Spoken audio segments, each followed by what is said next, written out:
either live by the gun or you die by the sword.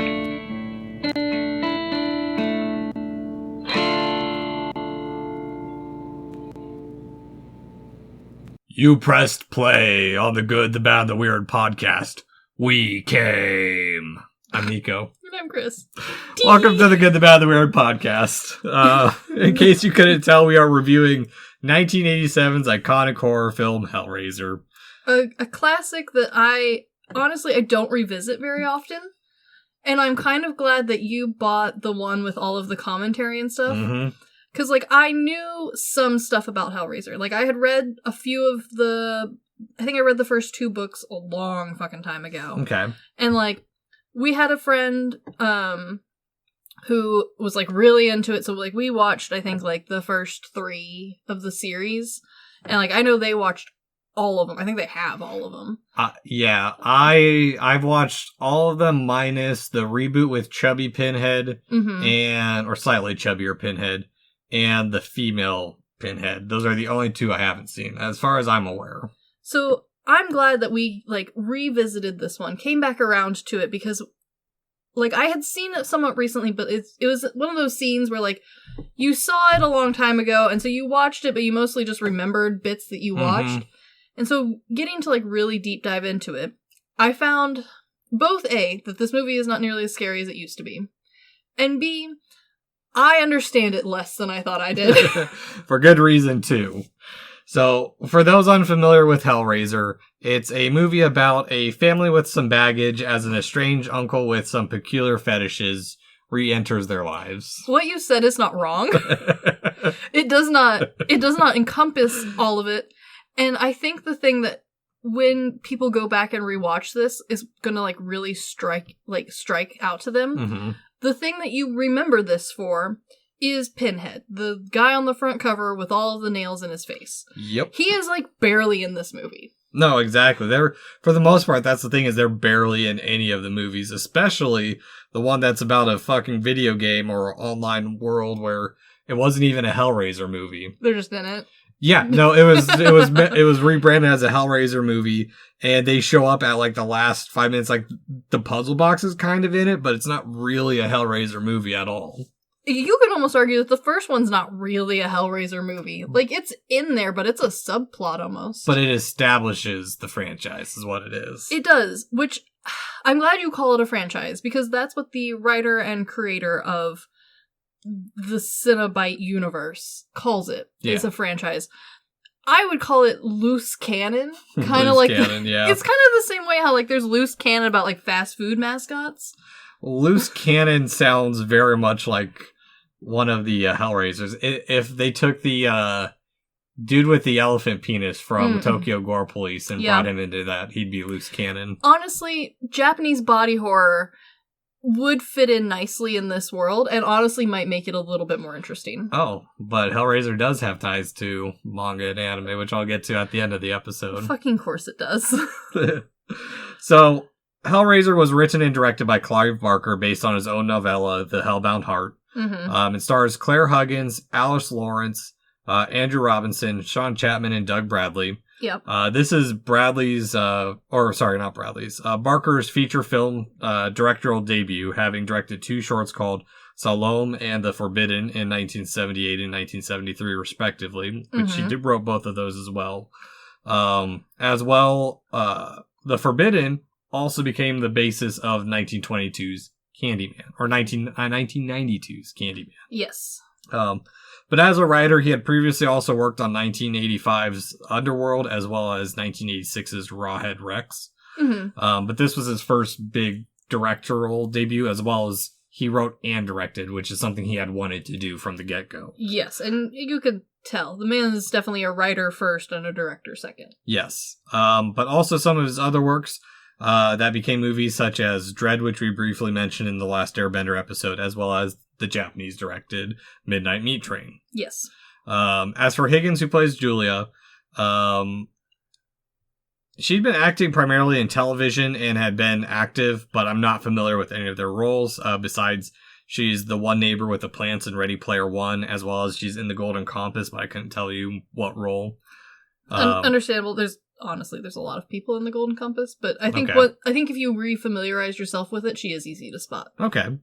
But she originally had turned down the role, but Barker ended up convincing her because she's a classically trained actress. And honestly, like, that helps a lot because while there is, like, a lot of visually, like, rememberable scenes in this movie, her acting really is what, like, is the driving force of this movie. So having someone who's not very, like, who's got a lot of experience in, like, very classic sort of acting changes the, like, the temperature of this movie in a little bit, from just, like, cheesy and a little bit stupid into, like, okay, maybe, like, on the verge of poetic. Yeah, no, exactly. But also, and this is going to be a trend. So like Higgins, Lawrence, who plays Christy, was in television before, but she's been active since, including a couple Hellraiser sequels, but also I'm not familiar with a lot of her other work too. And same with Robinson, who plays Larry. He was in quite a bit of television before Hellraiser, but more importantly, he was the killer in Dirty Harry, the Sergeant Botnick in Child's Play 3, as well as a Grack in Deep Space Nine. Yes. Yeah, I think the Deep Space Nine was the one I was like, oh yeah, I remember that now. Yeah, Dirty Harry is why he was selected for this role. I see it. I can understand. As for the actor who plays Frank, mainly the Frank we see, Chapman was also in television before, but he was also in Underworld. Yeah. And then finally, Doug Bradley, who plays the lead Cenobite before he was labeled Pinhead. He was Pinhead until 2005's Hellraiser Hellworld, and this is the one that's about computer games. I understand why he would bow out from there. Yeah. He also previously had been in Salome and the Forbidden, which was this is his feature film debut as well. And before he was Pinhead, he was offered the role of either lead Cenobite or one of the movers in the movie. Glad they went with Cenobite, because honestly his performance kind of elevates the Cenobites from just like cheesiness into something a little bit more interesting. Yeah, there's a little seriousness that he brings to it that I feel some other actors would kind of make it a little bit more silly. Kind of like makes me think of in The Producers when they hire I can't remember the actor they hire who's supposed to play Hitler. Yeah. And he ends up playing it goofily and it makes it a hit. Yeah, same but in reverse. Yeah, because like especially for other like classic horrors based around the same time period, a lot of their like lead villain / memorable spooky bad guy, honestly, usually played with a lot more cheese than what we see out of this movie. Yeah, no, exactly. And so before we dive into it, I do want to acknowledge our sources for this episode. Yes. Commentary by Clive Barker and Ashley Lawrence. Leviathan, the Story of Hellraiser documentary. Various interviews with cast and crew, as well as the Hellraiser Chronicles by Peter Atkins. Also, there is separate commentary that is just the commentary without any visuals that was filmed like 15 years or so after the movie came out. It's free on YouTube. I highly recommend it. I do recommend though trying to listen to it and have the movie going at the same time, because it's kind of hard to understand what they're talking about when. Yeah, and the first one I'd say is, honestly, the best commentary is the one with Clive Barker solo on it. I would agree with that. Yeah, a lot of the other ones are just repeats of the same thing. And I think there was one interview at the end that was a featurette on one of the old Hellraiser DVDs, where he said he was done talking about it to begin with, so. Yeah, I'm not gonna lie. The featurettes of the DVDs that you buy, especially since you buy much nicer DVDs than I would buy. Boutique Blu-rays. You do buy, well, because, like, first off, I hate Blu-ray because it means I have to dust off the PlayStation 4. And, God, it's all the way to the left. But normally you manage, especially because we're looking for these DVDs for research, like, purposes, the extras on them are usually, like, surprisingly good, or just, like, so bad it doesn't really make a difference, and, like, we knew that going in. Or we're surprised that this cultural movie, they're talking about it 50 years later, and the director and the one actor that's still alive is in their 80s, so they're only talking about the nephews and the children of the actor or producer they ran into at the deli last week. Which, while not necessarily helpful for a research project, is interesting. It is fun. Honestly, the extras that came with this movie, for something that is, like, it has such a huge cult following, it is very firmly cemented itself in the classic horror group, like, there is so much that people want to know about this movie and about the characters and about the writing. I'm not gonna lie, the interviews and the special features that come with the nice fancy DVD and Blu-ray set, I don't think they're worth it. I think the commentary at least is worth it, and for those curious, it is the Arrow Video set. Yeah. I think if it came with maybe some of his written works, like what we've seen some of the other Arrow or Criterion selections do, I would maybe change my mind. But like you said, most of, like, there's one really good interview, and then the rest of it is just him saying the same thing over and over. Yeah, there's some cool stuff on the effects and the production, but yeah, and it's the same thing with, like, if you've watched the special features, the Hellraiser Chronicles book isn't as informative. It's a lot of the same stuff repeated. Yeah, or rephrased. Which I think part of the reason why I am slightly disappointed is because the only movie that we have that is, like, similar in how, like, over the top it is visually and being done in such a, like, written and poetic style that I can think of, like, off the bat is Alien. And it had so much extra to add on from, like, sources, inspiration.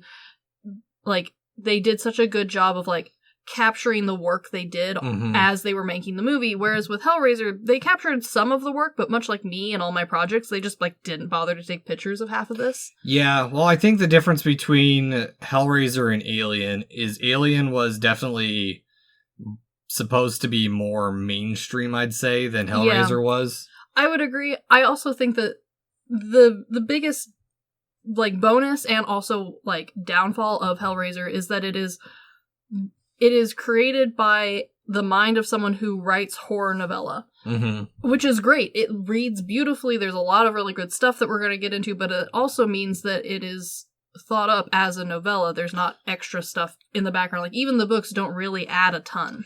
Well, I'll contradict you there in just a second. So, before Hellraiser became a thing, like we mentioned, it was the novella The Hellbound Heart from 1986, and it was in the third volume of Night Visions, which is a series of horror anthologies that ran from 1984 to 1991, published by Dark Harvest. This one was actually written with the intent to be adapted into a movie. Yes, and you can tell, because again, there's not a ton of changes. There are some, and I think most of them are done fairly seamlessly. I think the only one that, like, really stands out is the novella is in England. It's set in England. The movie, you can tell, it's got English vibes despite being supposed to be in America. Like Coraline a little bit. Very much. Where, like, you can, like, once someone says it, you're like, yeah, that makes a lot of sense. But, like, the novella, while it does add some stuff, you're not, like, missing a huge chunk of anything by not reading it. Yeah, and honestly, the history of the production of Hellraiser isn't as interesting as, say, something like Alien, where it came from a failed Dune project with Jodorowsky and... Well, I think a lot of that also is, like, again, where the, like, base understanding of it comes from. A lot of these other horror movies have so many ties to, like, the community that works in the horror industry and, like, is borrowing art from different people who aren't necessarily, like, at the time as big well known, or, like, is being inspired by fill in blanks here, and, like, they're very open and, like, into those inspiration points. Whereas this one, like, it's very much his own creation that he birthed. Yeah. Well, it also didn't hurt that Barker had a package of visuals that he presented to people who were potentially going to buy the movie, which originally Virgin Films was interested in 1983. I don't know why I might have my dates wrong on that one, actually. And they were going to invest about, I think they said, like, £40 million, but ultimately pulled out since they were more a family-friendly company. And especially for when this movie was made, he didn't really want this to be mainstreamy. True, and I mean, I think it shows just with his influence, because Clive Barker's really not mainstream, I'd say. No, but I do think that unlike some of the other ones that we've talked about, where, like, they know it's way out in left field, it's not going to fly in mainstream media, but instead of, like, digging their heels in and be like, no, I will not change, like, I will not change thing about this movie's going to be balls hard to get a hold of in the future. He was like, well, it's not really for mainstream, but, like, we can work with it. Like, we'll get there. But also, like, I don't want to change a whole lot. Yeah. Like, there was more leeway than we've seen in the past. Yeah. And it ended up being taken to New World and, I think, LA, and And honestly, that makes the most sense for a horror film in the 80s. And that's who ended up producing it, so... I mean, that really was it for Hellraiser, so, I mean, not a very interesting history. But also, like, part of that was because, like, he knew ahead of time what this was gonna look like, how it was gonna run, which, again, is a bonus, because we got Hellraiser. He was a real auteur. Yes, very much. So, before we get into Hellraiser, what are we drinking today, Chris? Well, we didn't feel like drinking the blood of a long-lost brother, so we have brandy. True. Yep, cheap brandy too, because I think that's like the only thing we see them drink in the movie besides like water, maybe. And that water looks questionable as hell. Yeah. Cheers. It might be cheap brandy, but I guarantee it's better brandy than what they had. I don't know. So, Hellraiser. Yes. Very long opening credits. Honestly, a long opening sequence in general. Not just credits, but like the whole getting everything going takes a minute. Because from the credits, we open up with a dude in Morocco buying a mysterious box that's kind of cheesy. Okay, so I love the box, because there was a very specific design already envisioned for the box. But they didn't, like, their prop guy was, like, already doing the most with everything. So, like, when he finally got around to making it, it was very fragile. Yes. And so you can tell in all the scenes, they are trying so hard not to break this very fragile, very time-consuming prop to make. And there's like 6 boxes that all do something differently for the different shots because they couldn't make it do everything in one prop. Yes, and honestly, there's a lot of very practical and realistic stuff that the prop guy had to make from scratch, essentially. And there's some talk of, like, when you see the box, there's either a pillow or a person underneath it, just out of frame, ready to catch the box. Yes. But this box was inspired by gifts from Barker's grandfather, who brought them back from a far east. I think he said his grandfather was, like, a cook on a ship or something. Good for him. Yeah, like, the opening, like, works. The only complaint I really have is we get this box. We do get kind of, like, a cool, like, mystery... ooh, how is, like, the Ancient Wonders sort of, like, concept, and then we just kind of go, yeet. Yeah, well, real quick on the box, there is imagery on the box. If you know where to look, there's, like, a face being pulled apart, as well as a hook going through an eye. I mean, it looks good. Oh, yeah. I do kind of wish that there was, like, this movie did not have a giant budget for how much stuff was trying to be created for it from scratch, so I do kind of wish we would have had, like, a nicer box to really get to, like, get a good look at. Because, like, even the description in it in the novella is, like, pretty interesting sounding box. Yeah. Well, I also think it's kind of funny in how dated it is, where, and you see this in a lot of older movies where they have to go to a different country that's not Europe or the Americas to find this mysterious box. Yes. Yeah, okay. It does give off, 80s mystery uncle vibes. Yes, very much so. Yeah, the Oriental as, like, a country as opposed to, like, an overarching yeah, if I hadn't looked this up, I thought it was in the Orient, but it's actually in Africa, so... Well, okay, well, hold on. That's not the vibe they give. No, exactly. No, it's in Morocco is where he gets the box. I feel like they just picked a name, because, like, half of the, like, cozy murder mysteries that I like to read are, like, oh, set in Morocco, and has nothing to do with Morocco. They're just like, we need somewhere that sounds very far away. No, exactly, and that's what they did with this one. Yeah. And on top of that, they put the demon sigil on the post behind the dude. I do like that. That's funny. Like, yeah. I don't hate necessarily that we, like, went to Morocco to get the box. I just find it interesting that, like, we do spend quite a bit of time being like, look at the Oriental box. It's Morocco, ooh. And then, like, we, like, immediately shift, and now we're in the middle of bumfuck nowhere. Well, we don't even know where we're at right now. No. But before we get into that, there's one thing I do want to note that Barker points out, that musically, they went with an orchestral overtone. Yeah. That they thought worked so much better than the synth intros that were popular at the time.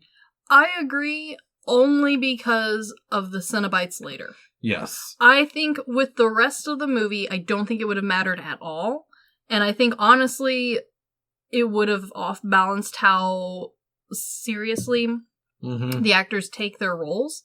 But because we get straight out of an 80s biker bar SMN outfitted monsters later on. Mm-hmm. I do think the techno beats would have been too much. Yeah, no, exactly. It would work for Hellraiser 3. Yes. But not this Hellraiser. So now we do cut to the sweaty man solving the box, which he's so sweaty. One little detail I liked about this is the candles that he's in. Yes. It's a square of candles. It's not even like a circle. That's a good point. It's very emphasizing the shape of the box and that this is the mystery. Like, it's part of the ritual is you don't do a ring of salt, you do a square of candles. A square protects you from these creatures. Yeah. Contains them. Really. As far as we're aware, I don't know why he even has the candles, because they show up later on without any of the candle. You just have to figure out how to open the box. That's true. So there is like a little, like, tiny bit of lore that, like, Barker has for, like, this person and, like, the candles and the ritual that goes around the box. But it doesn't change anything about this movie, so you can just ignore that it's there. Yeah, he brought up that it's not just about, oh, you figure out how the box will only start to solve itself if you have will and intent to open the box, or have strong enough will or some shit. And also, like, the reason it was in Morocco in the first place has to do with, like, the protective guild that, like, follows the box around and keeps the box. Like, there's more than one box. There's boxes. Mm-hmm. And, like, there's a whole network of boxes. But, like, he says that in not, like, I have it all, like, written down and there's, like, that's going to be its own part of the world. He says that in, like, I thought about this when writing my novella, but it doesn't necessarily directly impact this story. Yeah. So, like, it's there. The, like, concept is thought out. It's just not accessible to the audience. Yeah, no, exactly. He does go into more detail of what he intended for stuff to be without actually putting it in the movie. Which, like, this is where the, like, strangeness of the franchise starts to take hold. Mm-hmm. Because from the get-go, we have this concept of, like, oh, there's more to this world than meets the eye. There's potentially more of these boxes. Mm-hmm. And then we, like, divulge into 80s and 90s nonsense. Yeah. And when he's solving the box, I do like the lighting effect of it. I do too. It does make me think of, like, batteries powering on, like, back in the day, the depiction. Yeah, I think the two things that this movie does the best when it comes visually is it does wet really good. Things look real wet at certain times in this movie, and, like, in the best nasty horror way possible. And also the lighting. Like, at no point is the lighting, like, the showcase feature like we see in some movies. But the lighting is it's never hard to see what's going on, which is good, because some of these props and characters are going to be hard to see in the dark.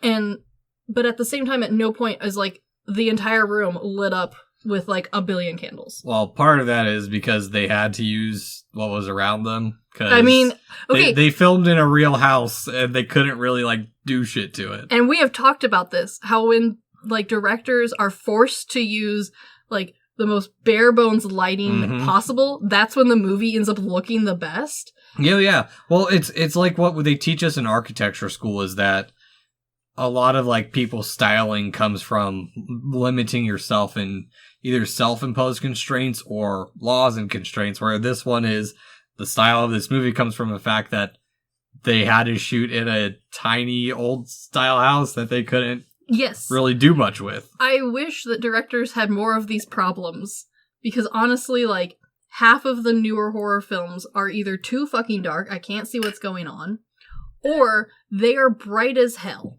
and no longer give off the good, creepy, rickety house vibe. True. Yeah, I can see that. It's not like video games where you can adjust the setting of the brightness. Like, I have a fancy TV, and, like, so occasionally I do cheat and, like, crank the brightness, especially on some of the more, like, recent-er horror films where, like, the whole thing's set in a cave. Because, like, I get it, like, there's no way around it, but I really like how this movie handles from the get-go, like, this movie at no point is, like, bright. It's always kind of, like, overcast. Unless you're outdoors. And even then, like, it doesn't have that, like, sunny California feel. Yeah. It feels a little bit overcast without feeling like there's a filter over the lens. Yeah, that's a good way to put it. So, from here we cut to tight shots of a messy house. It's messy. And we don't actually see anything. We just see the mystery and the aftermath of what happened. There's blood and guts everywhere. I kind of like that they don't explain anything. It's kind of refreshing. Because from here, we see these mysterious figures, Pinhead and the female Cenobite. And I do like him sifting through the guts and placing the face together, kind of like his own little puzzle box of like, look at what I destroyed. Let's see if I can kind of put it back together. Yes, I think it does add a little bit more sinisterness to the character, because otherwise, like, he doesn't really get his hands messy. No, not at all. Or as far as we can tell. I mean, he does, because, like, we understand where things are going, but, like, on camera. I mean, his hands are in viscera. That's true. That's true. But Barker said he intentionally showed the chains and hooks in the torture column that he doesn't even explain. He's just like, it's something. I don't know how it's used, but he wanted to show Pinhead early to show that the audience that this isn't like a spoof movie. Which I appreciate, because again, Pinhead is, honestly, all the Cenobites, and even the box itself, are in this movie so little. Oh yeah. So fucking little. Well, and for me, what I appreciate about the openings for Hellraiser is that one of my biggest bitches and complaints about recent-ish horror films, or just horror films in general, is when they kill someone at the very beginning just to have a kill, and it doesn't really add anything to the movie. Yes. This is part of why, like, I am a little disappointed with the whole of the franchise, because there is a lot of room for, like, well, this has always happened and it will continue to always happen. Yeah. This death actually has weight to the rest of the movie. Yes, it's not just for funsies. And it's not like the Friday the 13th reboot, where they fake the killing spoilers. They fake a killing at the beginning. You're supposed to think this character is dead, and then boom, they show up way later on in the movie. Which, honestly, especially for Friday the 13th, is kind of a weak surprise. Just a way to get Sam Winchester's character into it. Honestly, yeah. Yeah. Yeah, but also, like, again, like, this is a nice break from just, the whole horror movie in general is a nice break from, like, the stereotypes that we've gotten at this point very used to seeing with horror films. Especially because, again, this is an 80s one, so, like, we're used to having the silly jump scares, the character waking up in a cold sweat on the bed from a nightmare that didn't really happen. But it could. It's going to. Oh, no. Yeah, this is a nice, refreshing way of being like, I don't know what he's doing. I don't know what he is, but he's here. He's doing stuff. Yeah, because immediately the room is back to normal and it's all quiet as we get more shots of the house and a family opens the door. Which I like this contrast because we go from, like, freaky to very normal. Yes, but the lighting doesn't shift in such a way that it feels harsh. It still feels like you're in the same house and that these people are not ready. Yeah, no, it's a cool and simple transition, and it's just simple. And that's what's great about this movie, is that it is simple. Yes, but I also completely agree. Not at the same time in some regards. Like, the plot is simple, the concepts are simple. It is once you get down into the whys where it's no longer simple. Well, Barker even said that this movie at its core is a family drama with a little bit of horror on the side. He's not entirely wrong. I would up the amount of horror that is given to just the drama part, as we will get into here in just a minute. Because, like I said, Cenobite's barely in this. The wife is in the whole thing, though. She arguably is the main character of this movie to a point. She's arguably the main bad guy of this movie. She kills the most people.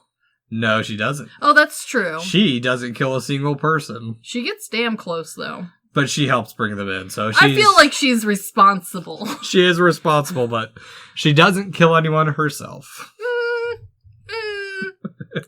There's a moral debate in there somewhere. I just don't know where to start. No, it's like assistant to murder, accessory to murder. Yeah, something like that. But also we get a little bit of how Frank is, which we can now start to assume that Frank is the guy we saw before, because one, we're still in the same house. But the figurines in the movie are odd and, like, perverse. Like, one's an angel with a severed head on a plate. There's some sex porcelain dolls. Yeah, I feel like there's a lot of imagery that, like, Barker was hoping was very shocking, especially with, like, the imagery that we get little snippets of from around the house as they're kind of going through and be like, I wanted to sell this fricker, but my brother wouldn't get his ass out and leave. Like, as we're walking through, I feel like more of that was meant to be like, oh my god, like, this guy's living in a hoarder situation. Oh my god, this guy's got some weird stuff going on. But it doesn't quite make it nowadays. By a perspective from 2023. Exactly. For the 80s. Yes. For the 80s, and, like, the only reason I know this is because the censors were like, oh my god. For some of the scenes that I'm like, really? This is what you were upset about? I'll get into them, because there's a couple scenes where I noted down of, like, how petty censorship is. So petty. But yeah, like, I guess I can see in the 80s where, like, maybe, but, like, I don't know, we've gotten much more advanced in, like, what qualifies as the worst, especially because, like, some of this stuff was meant to be, like Barker talks about how, like, he thought of the house as, like, the start of a hoarder's home. And especially now that we have TLC, this isn't reading hoarder. We've seen what a real hoarder looks like. We know what real hoarding looks like, and honestly, kind of wish we had gone full hoarder, but that's fine. Yeah. But also what the scene is good at is it quickly sets up the family dynamic of an unhappy marriage, the estranged brother and the solo daughter, which honestly, Larry is kind of a sympathetic character, but he really through the movie is a nothing character. And I think that's why Larry works though, is because from the intro of this movie, Larry doesn't just like come off as the like sad, unhappy, used husband. He comes off as so out of touch with his own life, he doesn't recognize what is happening. Yeah, or he's oblivious to it all. Like, he just doesn't understand what's happening. No, and, like, it's to the point where, like, you don't even, like, necessarily feel bad for Larry. Like, Larry almost shouldn't exist. Yeah. But, like, he's necessary. No, he is 100% necessary to the movie. And, honestly, like, as we see how disgusting the house is, we get to, where Frank, we can assume, is sleeping, even though there looks like there's maybe another bed. I think this bed is interesting because there's it feels very altar-like with like the sigil above it. Yeah. And we also get the photos of Frank with being a nasty man hiring a sex worker. Yeah, and it's implied that like he's got this whole stack of like trophy pictures of himself doing sexual conquests of various like increasingly nasty sorts. But like we only really like notice and remember like 2 of these photos.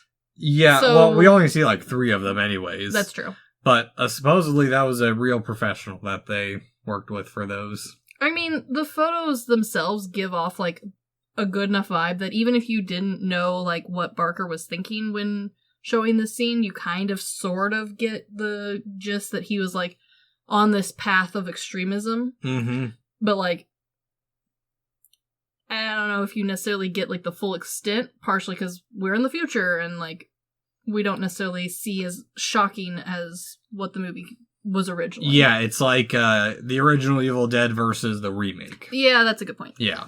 But also, I noticed something. I am pretty sure I couldn't 100% confirm it because it's kind of tiny in the background. Okay. I think one of the alcohol bottles is your husband's favorite vodka, Popov. Probably, because Popov, we have learned, is if you're going to go real cheap, it's at least decent cheap. Yeah, cheap and still it's drinkable. Yeah. But from here we cut to moving time. Old place, new furniture. The joys of trying to move a queen-size bed up tiny stairs that was not meant for a queen-size bed. No, it really wasn't. But yeah, like, I mean, it's... The scene, I think, is kind of, like, meant to help, like, solidify how unhappy and, like, how much their marriage isn't working. But Larry is such a, like, loser that, like, he just, like, adds another layer of, like, unhappiness. So I actually have a question about the scene for you. So there's the part where Julia walks by the movers, and they're ogling her, obviously, in front of him. Well, she's, you know, one of 2 females in the whole movie, so yeah. Well, so question, do you think Julia's character appreciates the male gaze? I think because of the, like, underlying themes of this movie, I think it is implied that yes. Like, it... At no point does Barker, like, come out and say it, but I think it would be very in character for her to be unfaithful with more than just the brother. Mm-hmm. Like, I think this has been an ongoing problem, and Larry just happens to be the most, like, up in front problem. Yeah. So, what I think about this, too, is she looks back at them, and the look she gives them isn't, like, fully disgust. It's just like, I know you were looking at my tits. Yeah, and it also feels like this is meant to be her on the same road as Larry was, but I don't think that Barker had as full of a time explaining, like, what that looks like from her perspective, as far as, like, the slippery slope descent into sexual deviance, as he... Oh, you mean what Frank was looking for? Yes, sorry. Oh, all good. I want to make sure listeners are on the right character. Honestly, just kind of, like, remove Larry from your memory, everyone. If I say Larry, I probably mean Frank, because Larry does nothing in this whole movie. Well, and that's actually a good part, because he's not even, like, really moving the bed for the most part. He's kind of, like, barking orders from above. Yeah, again, like, there are two characters in this film who do nothing. Mm-hmm. And both of them are the guys. It is Larry, and then the boyfriend for the daughter. Again, my theory back on Silent Hill, that horror movies show powerful women and the men are nothing characters are weak and can't do shit. Yeah, and also, like, Barker is in they die because they're men, because they take the stereotypical male roles. Yeah, and I think part of that was, like, Barker agreeing with that statement, because, like, he did mention that, like, he purposefully wrote the guys in this movie to be useless. Like, even Frank, when he finally does come back around, doesn't really do a whole lot. Like, he relies on her so much. Yep. That, like, there is definitely, like, if you felt like it, you could, like, do a whole deep dive into, like, how she is on the same slope but a different path to him. Mm-hmm. But that wasn't really the focus of the movie, and again, it's the book doesn't really add a whole lot to that either, so it'd be you coming up to your own conclusions. Yeah, no, exactly. And then we get a little bit of, for some reason, the daughter walking through the city. I understand why the daughter is there from a storytelling perspective.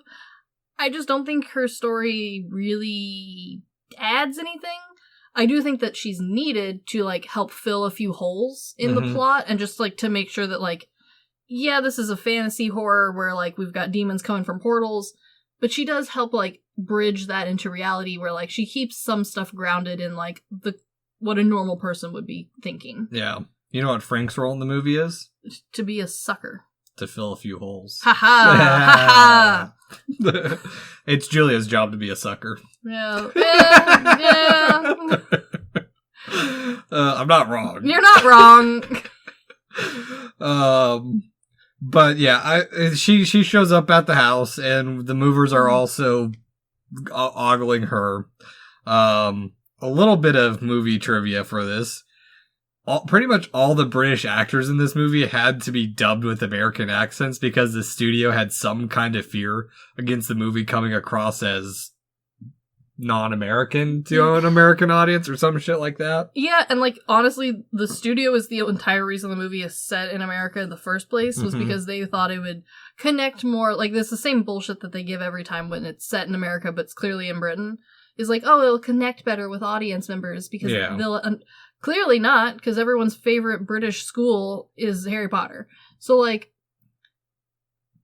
no, we know now that's not true, but, like, this is the 80s, and they were very worried about nonsense. And, like, the dubbing isn't the worst. It's for the most part unnoticeable, and it helps that this is an older movie with a lot of practical effects, so when it doesn't quite line up, you don't really feel like you've missed anything. Yeah, it's not like El Topo where it's supposed to feel stage-like and fake. Yes, exactly. Yeah. But this scene's also important because it does bring up, like, the tumultuous evil stepmother trope and stereotype, which I think is a good dynamic for these two initially. I do too. I do think that, like, there is some argument that, like, could be made to, like, how the only two characters in this film to really, like, be in charge of their own, like, path and narrative are the two females, the mother and the daughter, and to see how those are different. But it's kind of weak because the daughter gets, like, almost no screen time. Yeah, it is a weird dynamic because... Like, I feel like she should have been in it a little more. Well, it's also kind of... And that's the thing about Hellraiser, is that it doesn't follow a lot of the horror tropes at the time where it was heavy teenage focus. Yes, and like part of that was intentional because I think in the original one, she is younger in the book. And also, like, she's not the stepdaughter, she's the actual daughter. Okay. But I do like that they changed it for her to be older and to be the stepdaughter. I think it portrays the, like, family drama a little bit quicker because she's barely in this. Yeah, it gives you another reason to dislike Julia. This is true. And what's coming. That's true, and that helps because, like, while we are meant to dislike Julia a lot, because she is the main character, you do kind of sort of enjoy watching her. Oh yeah, no, exactly. And I think that is the exact point of this bit, too, is just to really nail down the family. Yeah, dynamics. Like, Julia, like, it also just helps a lot to, like, solidify, like, Julia is not even just a little bit, like, she's a bitch. Yeah. She's a bitch, but, like, there's no one else to compare her to for the whole movie other than Frank and Larry. And Frank's dead. Yeah. So. Yeah, which Julia opens the door and we get a good use of flashback / dreamlike sequences because I like this. I do too. It reads better as opposed to like, and now I'm telling a different story. Yeah, it's very much, it switches from, instead of like saying, oh, back in the day, it goes to her opening the door, and it's more like from her point of view, kind of. Yeah. But we get her meeting Frank for the first time, which blending a past, present, and just weakening the mystery at the same time, because now we're starting to learn a little bit more. And they do a good job of making Frank the sluttiest, dirty little man. Oh, yeah. Like, even all these years later, Frank is definitely the more attractive of the two brothers. True. By, like, a long shot. Oh, yeah. Even by 80s standards. Even by 80s standards. They did a good job getting Frank to be, like, the most appealing of the two sins. Yeah, they're not trying to go for the Tom Selleck look. No, they sure didn't. But it's also a good way of showing that she and Frank are of similar scummy cloth, that yes, she'll sleep with the brother, and the brother will sleep with your brother's wife. They're not even married yet. It's like right before their wedding, too. Yeah, no, exactly. Yeah. But we also start to get to see the creeping up of exchanging the pain for pleasure. And we get the parallel action of Julia fantasizing about the screwing and Larry getting nailed himself. Yes. By the nail in the wall. Ha. Yes. There's going to be a lot of those this episode, just a heads up, of listeners. Course, honestly, it's needed because Hellraiser itself does a very nice job of, like, dodging so many easy target puns that they could have added, but instead they took the classy road, and so we will help them along. Yeah, they didn't go the full Nightmare on Elm Street route. They honestly didn't even do Freddy Krueger, which, looking back at Freddy's dialogue, pretty fucking cheesy. Oh yeah, my favorite one is from the second movie where there's some kid who comes up to him and he's like, "We can help you, man. We can get you some help. Help yourself, fucker." Yes. Yeah. It would have been very easy to have that dialogue in this movie, and they were too classy for it. I'll have to go to some of the later ones because I think they try and keep that seriousness too. Like the last Hellraiser I watched was a couple brothers who go across to Mexico. One of them accidentally kills a prostitute, and they flee. Sorry, sex worker, and flee back to the U.S. And then there's Hellraiser, like, their sister's reincarnated, and there's, like, this weird incest relationship between them, and it's just... You put words out there that all fit into Hellraiser's themes. None of those make a plot, though. No, it's a shit movie, and that's why I stopped watching it, didn't watch anything after that. Yeah, I do want to see the most recent one, because apparently that one is trying to be an homage styling of the first one. But, like... We'll see, because, like, yeah, the series devolves very quickly into nonsense. Yeah, well, and that's partly because Barker didn't have the rights to it anymore, which I understand why he kind of fell off the radar on it, but now he has the rights back, so we'll see what comes of it. Yeah, that's true. But this scene's important, too, because it's really showing how, on different levels, Julia and Frank are. Because Julia is in ecstasy. She is loving this. Yes. Frank, on the other hand... It's not enough for him. He wants more. And I think this is where, like, with just the slightest more, like, dialogue, we could have really emphasized how, like, this is meant to be her and Frank are on the same journey. Frank is just farther down the slippery slope than she is. And, like, we sort of kind of get that, but it's not really explained very well, I don't think. I don't think we get quite enough, like, of Frank's journey to, like, understand where those two lines meet. We know that he is going down many slippery slopes. Yes, thank you. You're welcome. But we also, it's also a good way of showing that this is Julia's version of the ideal man, a man who knows how to fuck, whereas, like, Frank passes out from getting a little cut on his arm. Well, he has to get stitches, but... Okay, but, like, if you even just look at the two of them, Frank, they did a great job of visually making Frank look like he's dripping sex. Whereas Larry looks like he would get excited about taxes. Yeah. Larry gets excited for tax returns. Frank doesn't file his taxes. Larry is white bread spicy. Frank is hot sauce in the eyes spicy. Yeah, Frank drinks a bottle of Tabasco every night. But I do also like this part too because it's a good focus on the blood. And get like a first little bit of things that aren't explained. Yes. And I'll explain that a little bit later though. Okay. But there's a heart that's under the floorboards that's still... It's very Edgar Allan Poe. No, exactly. I dig it, but it also just logically doesn't... It doesn't work. No, I agree. Logically, it doesn't work. However, if you watch this movie from the, like, okay, what if we made Edgar Allan Poe more hardcore 80s gore? This whole movie works so much better. Because now it's poetic and shit. What if we made it Edgar Allan Poe? Yeah, okay, but there's kind of like... Edgar Allan Poe had his moments, but he was more of the, like, romantic poetry, whereas this is more of, like, the gore poetry. Yeah, it's the sluttier Edgar Allan Poe, hence Edgar Allan Poe. Yeah, thank you. You're welcome. But back upstairs, something has started gooping out of the floorboards. They transitioned back to downstairs that everyone's out of the attic. And honestly, this is where we really get to appreciate the start of the prop master and like why this movie is a classic. Because like honestly, the plot, not classic material. The props, though, like I said, there's some good wet scenes in this movie. Yes. A lot of solid, cool reverse melt shots. Yes. But also just him coming out of the floorboards with his strong arms. Yes. I'm just saying there, it's like, from goop we are made to goop we shall return is like... Honestly, yeah. And like, they do such a great job of like melding the sci-fi aspects that were clearly very inspirational during the 80s, where you get kind of like the white wax melty goop look. But also, like, having this dirt and dead corpse underlay that, like, really helps create the structure of everything. Well, you bring that up, when you said white goop, it made me think of, there's memes going around because, like, in China, you can't show blood. So there's a lot of anime scenes that have a that. Yeah, there is a little bit of parallel. I think the way Hellraiser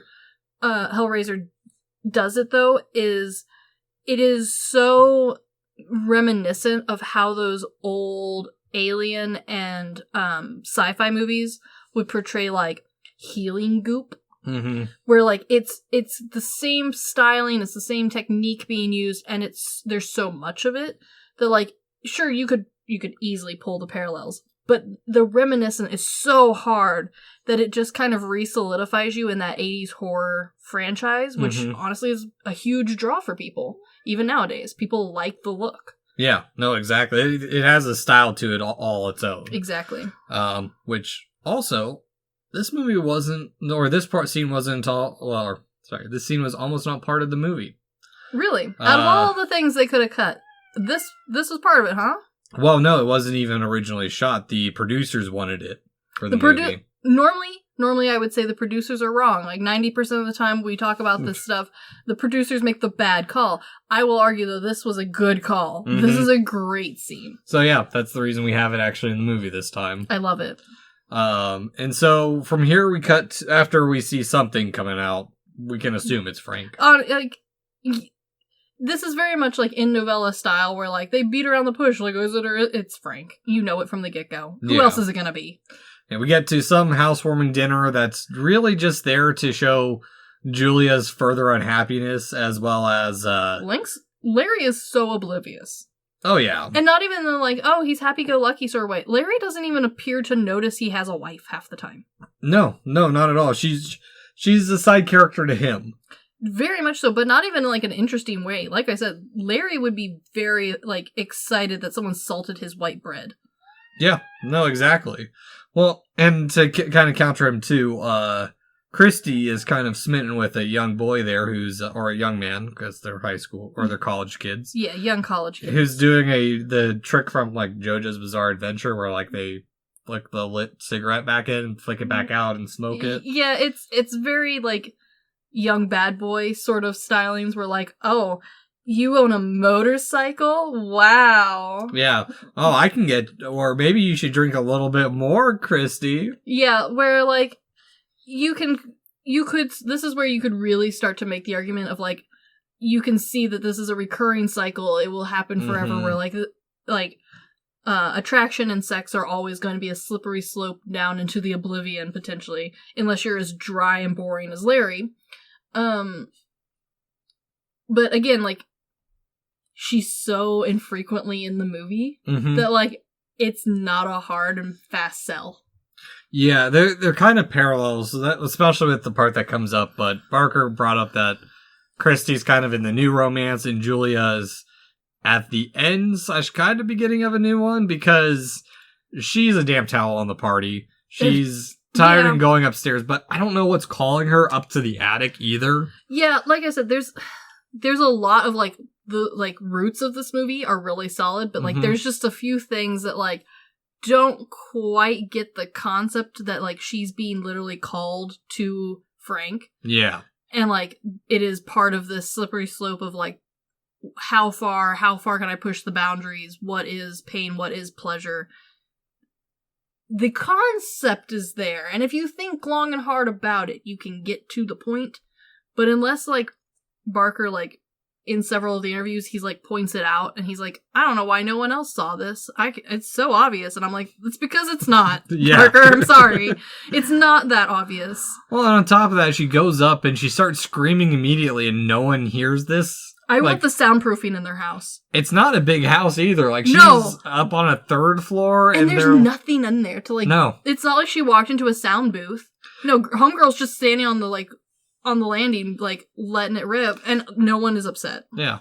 Which, good for her. How terrifying would that be, though? Like, you open a door and there's some skinless creature that knows your name and is asking for help. Sounds like having a child. I scare children more than... This is true. You are terrifying, and I envy that of you. Yeah. I wish I had that energy. Makes me feel bad sometimes when they cry. I understand, but coming from someone whose family has a long line of the men in our family scare children despite loving children very much, I find it hilarious. Yeah, I'm not around children too often. Understandable. But it also kind of makes me think of The Mummy a little bit. Yeah, where, like, The Mummy has a similar aspect of, like, especially at the beginning of the Mummy transformation of, like, coming across as all-powerful, but, like, in reality, weak and helpless. But he has this control, this, like, immediate connection of, like, you would do anything for me, wouldn't you? Yeah. I do wonder if the people who made The Mummy partially were inspired by Hellraiser. Maybe. I mean, there's definitely some really strong parallels there. I do like how The Mummy updated it for a later audience, where, like, that mummy, he does rely on others for a bit, and then, like, eventually he can go out and kill himself and, like, do his own thing. He doesn't need people brought to him in his little attic room. I mean, he does also have mind control. He's bringing the 7 plagues. Yeah, that one feels a little bit more ominous than Skin Boy in the attic. Yes. Which, by the way, this part why he's skinless was inspired by Barker, who I guess is afraid of skin people, as a lot of people should. But he went to Skinned or skin on people? Skinned. Okay, that makes more sense. Yeah. which Barker went to an autopsy at a college to see what the skinning and was disappointed because he thought it looked like bacon sticking to the skin and wasn't, as we see what would become in this movie. Yeah, the artistic liberties with a skinned human in this movie are great. They look fantastic in the perspective of a horror movie. But yeah, this is not very accurate to what a real skinned thing looks like. No. If you squint from some angles, maybe. I do like how glossy he is. Well, also, it's not like... Because normally when you're skinning something, you've drained the blood already, so... Yeah, I mean... From someone who has done some hunting, yes. But also, no, nobody is this glossy. No. This is exceptionally glossy. Because it's not bloody. It's not oozing. It's not like dead deer or dead rabbit that you've gotten mush. Mm-hmm. This is Vaseline. Yeah, no, I think they brought up that there was a lot of lube and condoms bought for this movie. Yeah, it fits the theme. And I think it works in making him even mildly appealing. Because you still do need to sell it to the audience on why she is even remotely interested in helping Skin Boy. Yeah. Yeah, I mean, it's definitely needed. It adds that level of believability to an unbelievable plot. And we're starting to see, like, the very base of the face structure and, like, how that is pulling a lot of weight as far as, like, what Julia is focused on and what she is interested in seems to be, like, not just the skin part of Frank, but, like, Frank's words, Frank's, almost mind control over her, but, like, it's clearly not. Like, she's doing this of her own free will. Yeah. And to make it clear, Skin Frank is not the Frank we see or saw earlier. That's actually played by a very skinny man named Oliver Smith. He does a great job. Who is credited as Frank the Monster. Accurate. What else has Oliver been in? Let me look it up real quick. I don't research him. He's got a good prop face.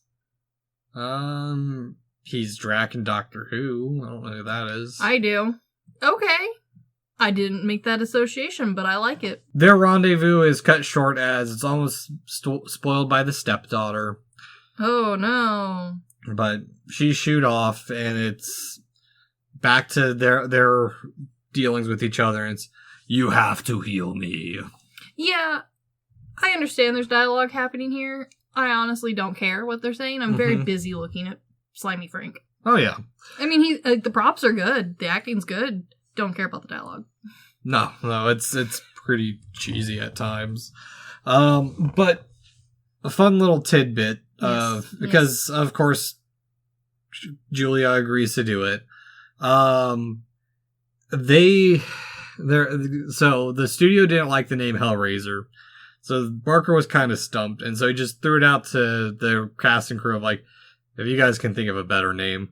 At one point, one of the writing staff, like the 6-year-old woman, said, "What a woman would do for a good fuck." Accurate. Yeah. Pinpointly accurate.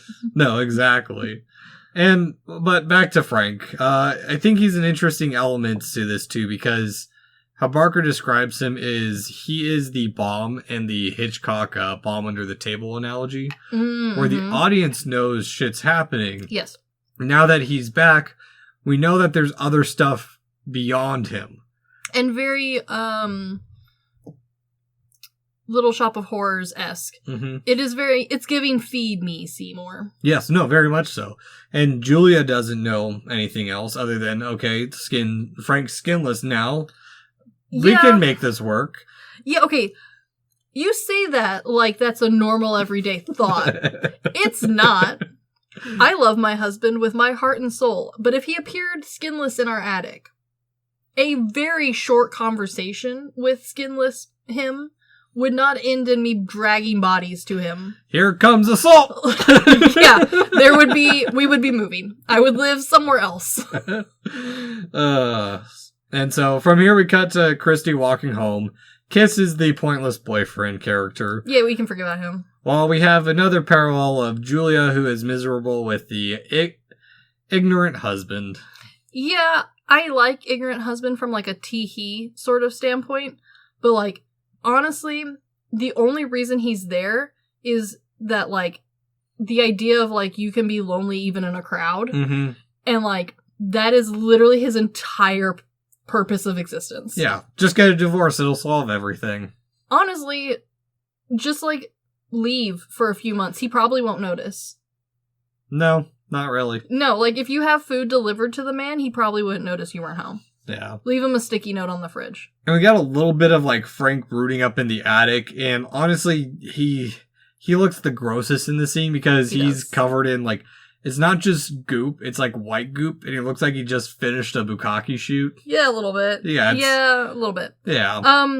I like Slimy Frank, though, from this perspective that, like, the monster is well thought through as far as, like, he should always be changing. And there was some thought, granted there's a lot of liberties as far as, like, what anatomy looks like on Frank. But, like, how regrowing yourself from the inside out would look like. And I do appreciate that there's, like, some pause and nod to, like, okay, Frank prioritized structure and muscles, and now he has to figure out how to grow the rest of him. And honestly, that takes more time. There's more of that. Yeah. Like, I appreciate that there's, like, some thought to, like, what that evolution would look like without being too literal. Yeah, pretty much. What is Slime Frank? I don't know. But, like, there's something. He's growing bits. Kind of human. Shaped.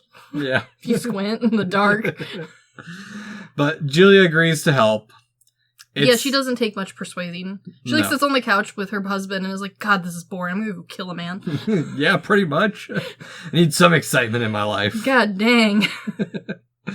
But we cut also to Christy, who's having a drunk dream of feathers, a bleeding body, and a crying baby, which...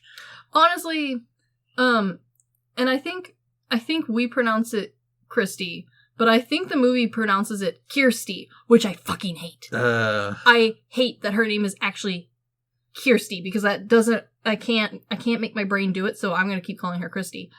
But I feel like the only thing that she, like, really adds to this movie is, like, the extra level of, like, visual poeticness, which is good, and I think that is, like, the strength of this movie is its poeticness. I don't know why it had to be the daughter, though. I think it works better. I mean, I think if the sequels had dealt more with, like, the direct line and, like, how we can see the cycle continuing, I would buy it more.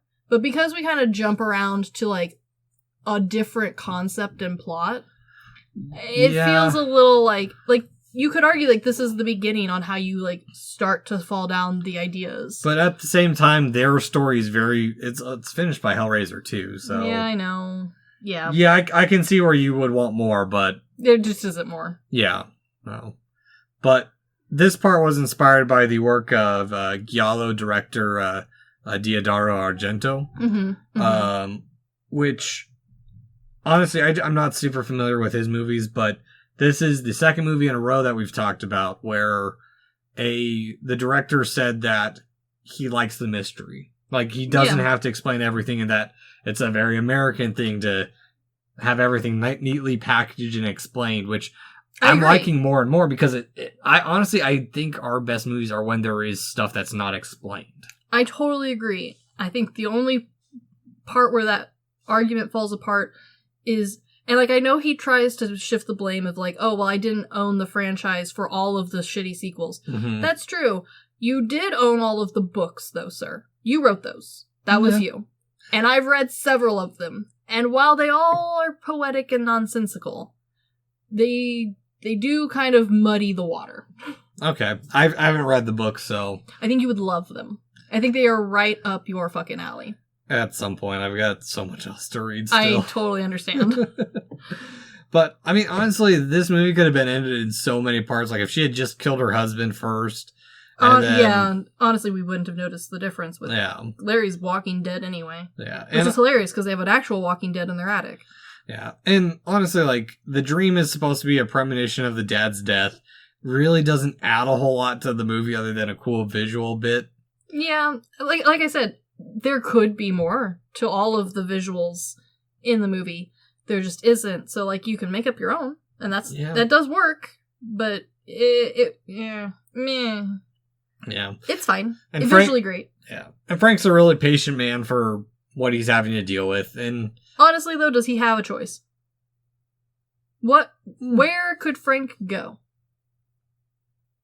He can't even go down his attic because Larry's down there bumming on the couch.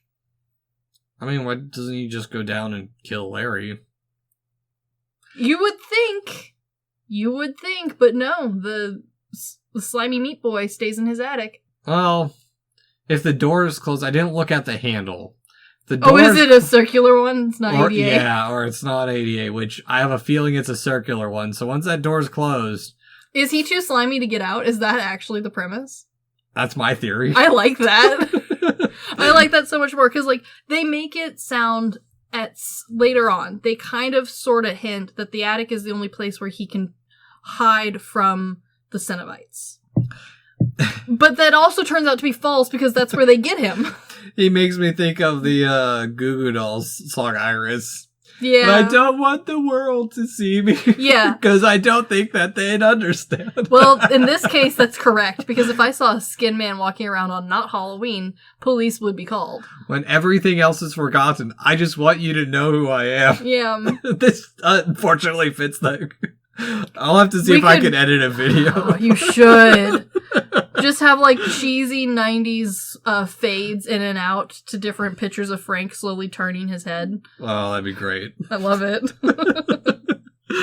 But now we cut to the morning and Julia is off to seduce. She is very quick to decide that she is A, okay with Meat Man, and 2, okay with bringing him people for him to kill and then feast on. Yeah. And also that, like, the way she's going to lure men to the house is by offering them sex, as opposed to, like, calling a handyman. Well, or hiring a sex worker, or, like, getting the mailman, or the kid next door, or, honestly, a stray dog. Does it have to be male blood? It is not specified. Julia. No, it doesn't. It doesn't, because he gets Julia later. It's true. So, like, this is her making up these rules. She added this level of effort to the game. Because she is going down a game. Exactly. Because it would be too easy. It'd be too easy to call the handyman and just kill him. Yeah. Instead, she chooses a poor, balding man who she boozes up first. And you feel sorry for the dude at first a little bit. A little bit, and then you see his underwear, and you're like, never mind, he can die. Well, you also get him saying, he gets very aggressive. Yes. And he says, not gonna change your fucking mind, are you? Yeah. It is slightly hinted that each of Julia's victims kinda, sorta weren't great people, but this movie, in its true poetic short stylings, doesn't really give you a whole lot to go off of there. So, like, you just kind of have to hope for the best. I just realized this movie is kind of the reverse of Under the Skin. How so? In the fact that luring for sex and then being consumed, but instead of, like, just the way that they're lured in, it kind of reminds me of it, where instead of I see a what you woman mean. luring for her own needs, she's luring in for the needs of a man. Yeah, okay, yeah, I can see what you mean there. Yeah, a little on point with it, but off the cuff, I have to look a little bit more. No, I think the idea of luring is a good one. I think that, like, again, there is, like, this assumption that the audience is going to understand that, like, she is taking the same path that Frank already did. Mm-hmm. But again, we got 3 photographs, and, like, we don't really get a whole lot of explanation, which is good, and I think it does, like, isn't needed in the movie. But I do think it's one of those things where, like, this is where the commentary could have, like, really explained and, like, gone on and, like, given those hardcore fans, like, more of what they wanted as far as explanations. Yeah. Well, man gets absorbed, but he does. Part of what I think is interesting about this scene is it also shows that Frank is disgusted by himself. Yeah, which I think we will get back around to later when we get back to the Cenobites. Oh yeah, very much so. And I do like that Julia still wants to look, and he's just telling her, don't look at me. Yes. So that's where it's showing that she's curious, but she hasn't fully committed to everything yet. Yes. Small note, this scene was heavily toned down from what Barker wanted because the MMPA didn't like the number of hits. And also to just the little shits that they are. So the scene where they're screwing, they were allowed 2 butt thrusts from Frank, but 3 was obscene. Oh my. I would never have guessed what they're doing with only 2 butt thrusts. I don't know. I think again, this is some very clever filming and directing here. Because like this adds on to like the understanding of like this pedestal that Julia has put him on. Yeah, well, and on top of that, like you bring up the cleverness in the filming of it, and like it's not that they were constrained by it, because like I've watched a number of Pink films, and there are some very clever ways of hiding the sex and stuff. But there is, and like some of them are clever in such a way that like you really have to stop and like give an applause on like, wow, you really came up with a way of like getting the point across without me having to see anything. The most recent one I saw was the corner of a coffee table.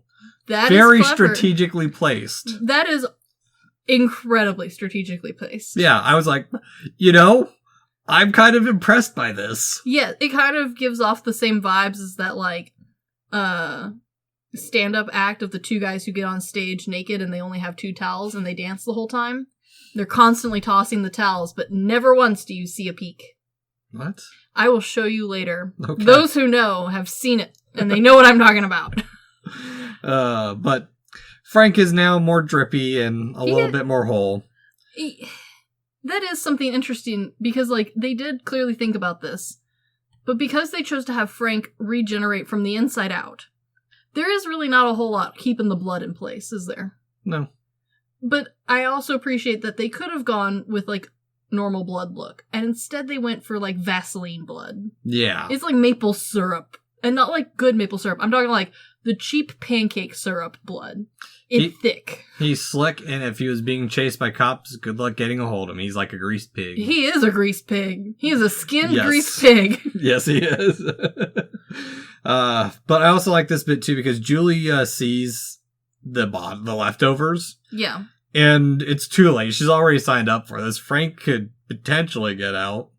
Yeah, but also, like, the reactions that Julia has throughout this whole movie never quite line up with what, like, a quote-unquote normal person would have. No. Like, she never seems disgusted by Frank. No, she's more disgusted by the remains of what Frank's done more than anything. And even then, like, she's disgusted, but in, like, a poke it with a stick sort of way. Yeah, which very much fits what a woman would do for a good fuck. I agree, but I also think this is, like, more in alignment of later on when we get to the Cenobites and their poetic spiel about pain and pleasure. How, like, this is the start where I think Frank and Julia start to shift apart from their paths. Where, like, she was following him directly. I think this is where we can start to see her finding less problems than Frank. Well, I'm glad you bring that up, because this is where we first get really the mention of the Cenobites. Yeah. And we learn that Frank is on the run and is basically an interdimensional criminal. I do like the concept of interdimensional sex criminal. Yeah. Well, and here's the thing I think it's interesting too, is this is the point where you bring up that she's down his path, but he's changed his course because he's gone that far, and he's like... And he regrets it. Yeah, exactly. And, like, this is, again, where, like, I wish that during, like, an interview or some background or one of the books, like, would talk about, like, oh, well, here's more on Frank's spiral and how, like, Frank didn't really fully comprehend and, like, enjoy what he was starting out. And he just fell on a slippery slope, couldn't stop. Mm-hmm. Whereas Julia, I think Julia turns out differently. Yeah. All right, we'll get to it. We will get there. Also, where did Frank pull the box out of? That's a great question. I'd like to think his butt cheeks. He has muscle. I don't think Frank has much of an ass. Well, no, we do. We see Frank's ass. Yeah. Frank has ass. A bit, yeah. He does not have modern day ass, but he has 80s ass. No, it's no Hank Hill ass. It is no Hank Hill ass. Yeah, I don't know. It's just one of those things in the movie where, like, the box is now suddenly back in the equation, and I'm just like, where?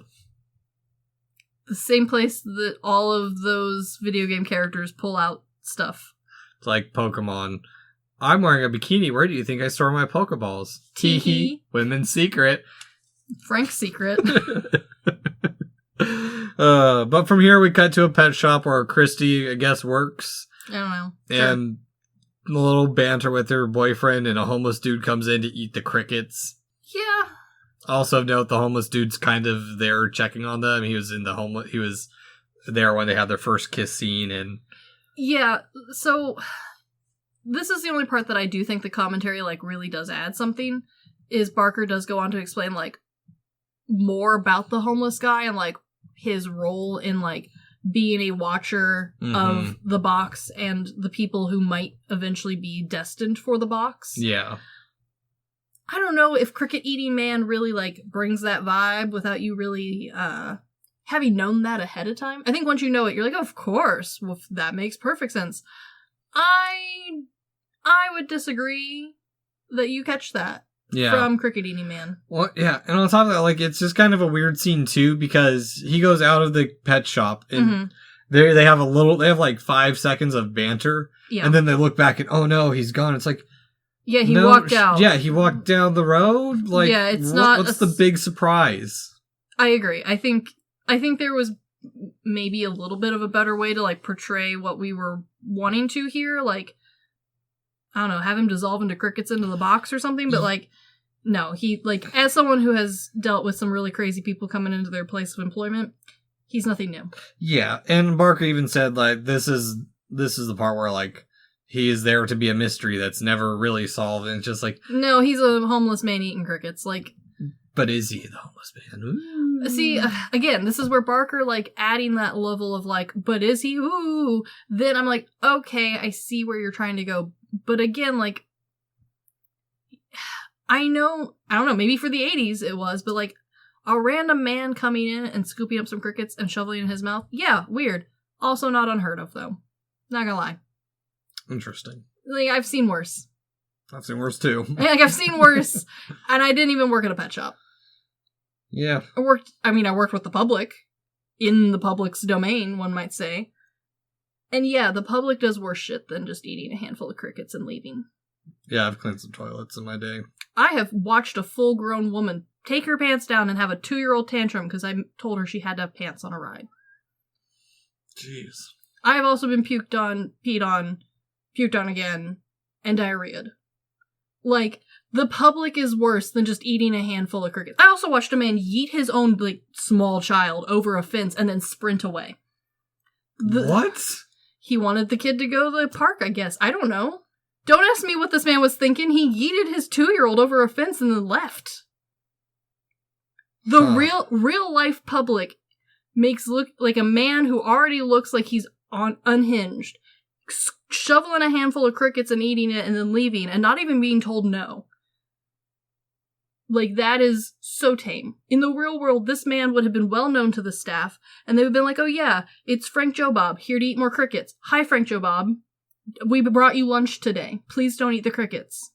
Fascinating. Like, the real public is worse than this man. Yeah, I mean, it's movie critics, or movie crazy. Like, I feel like the rest of the crazy is well done in this movie, and that is why I am complaining.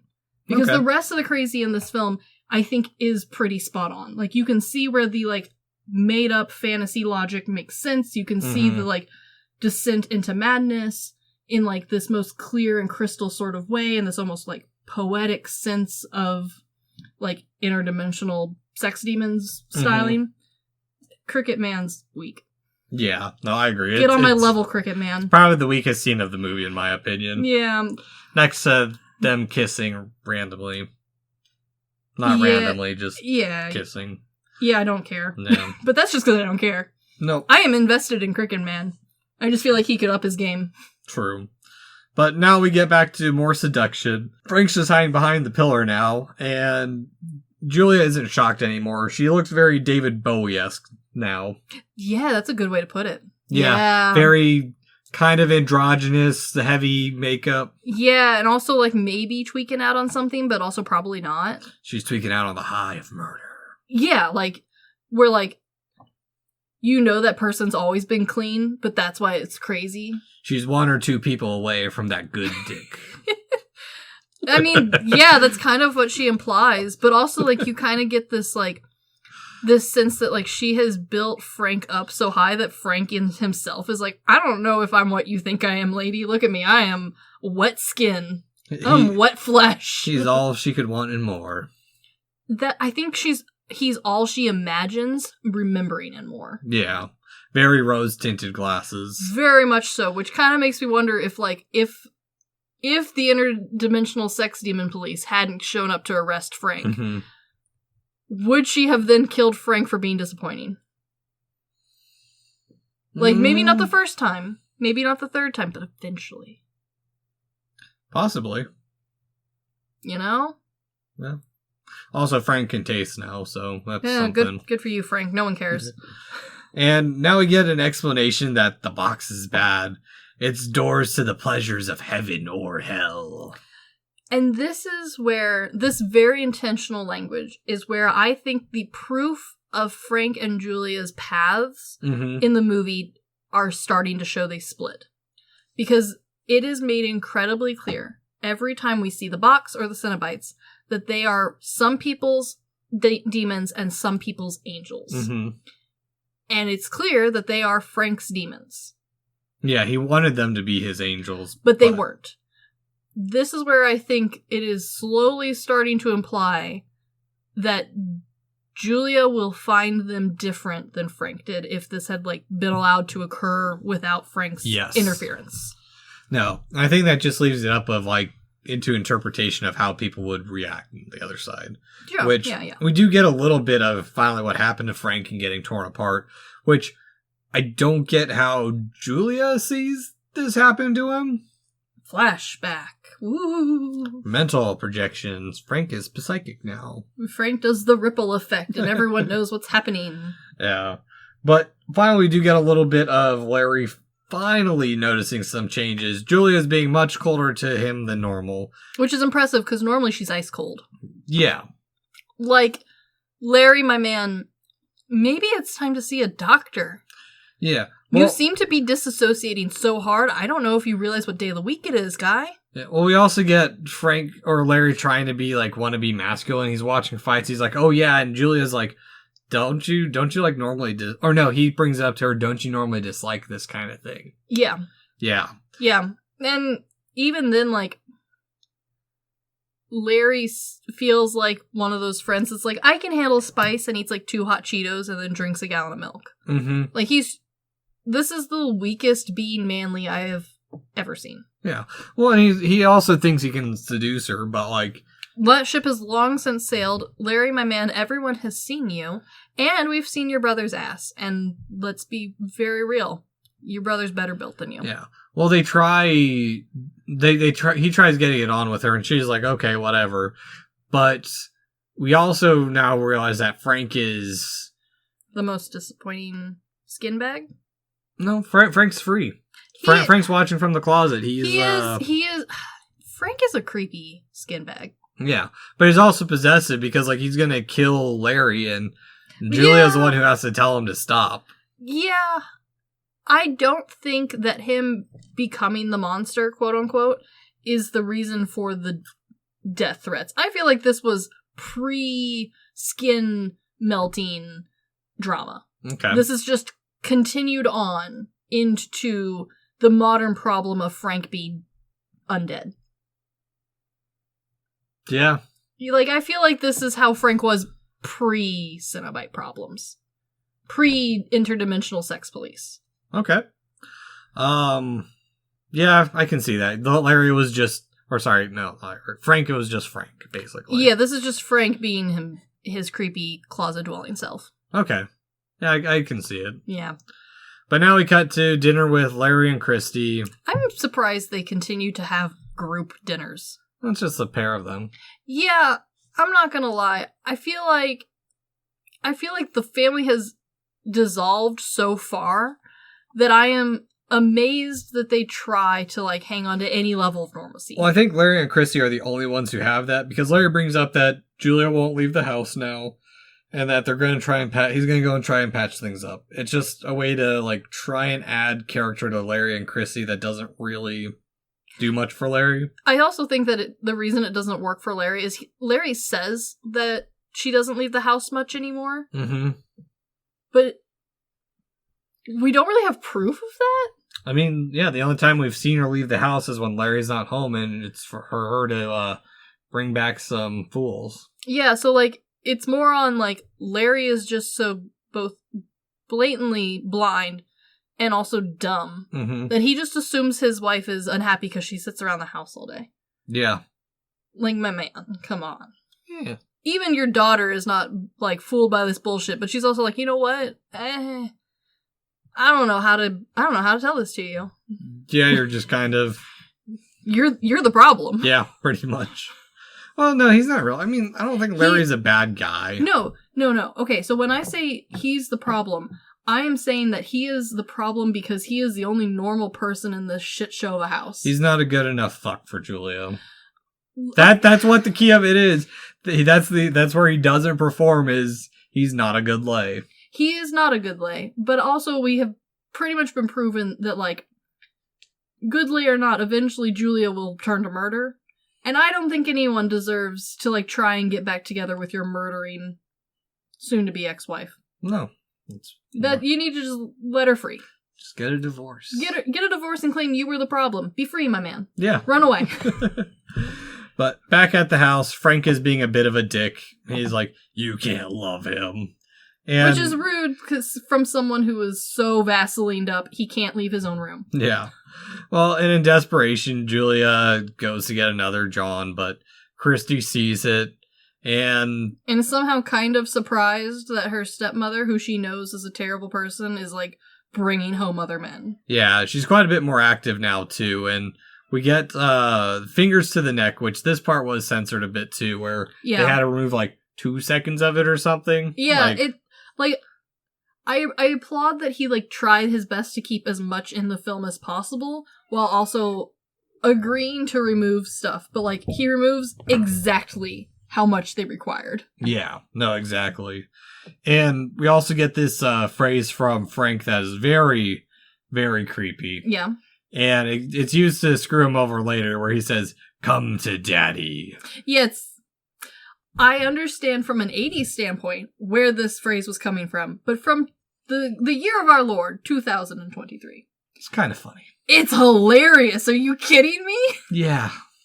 Daddy is no longer the funny, sexy line that it once was. It is now only funny. Used as a joke, yeah. It is totally a joke. Yeah. And now the box is back in play. Shit is hitting the fan because Frank's gonna try and kill Christy, and she eventually steals the box and runs away. Yeah, this is the only part where we really start to, care about her. Yeah, shit's kind of hitting the fan. She runs away and runs into some nurses and passes out. Yeah, I don't understand either. Just a scene. I don't understand. But okay. Yeah. And we cut to a hospital where on the screen there's blooming flowers on the screen, which I think it's supposed to be symbolic of everyone kind of opening up to the stuff that's happening around them.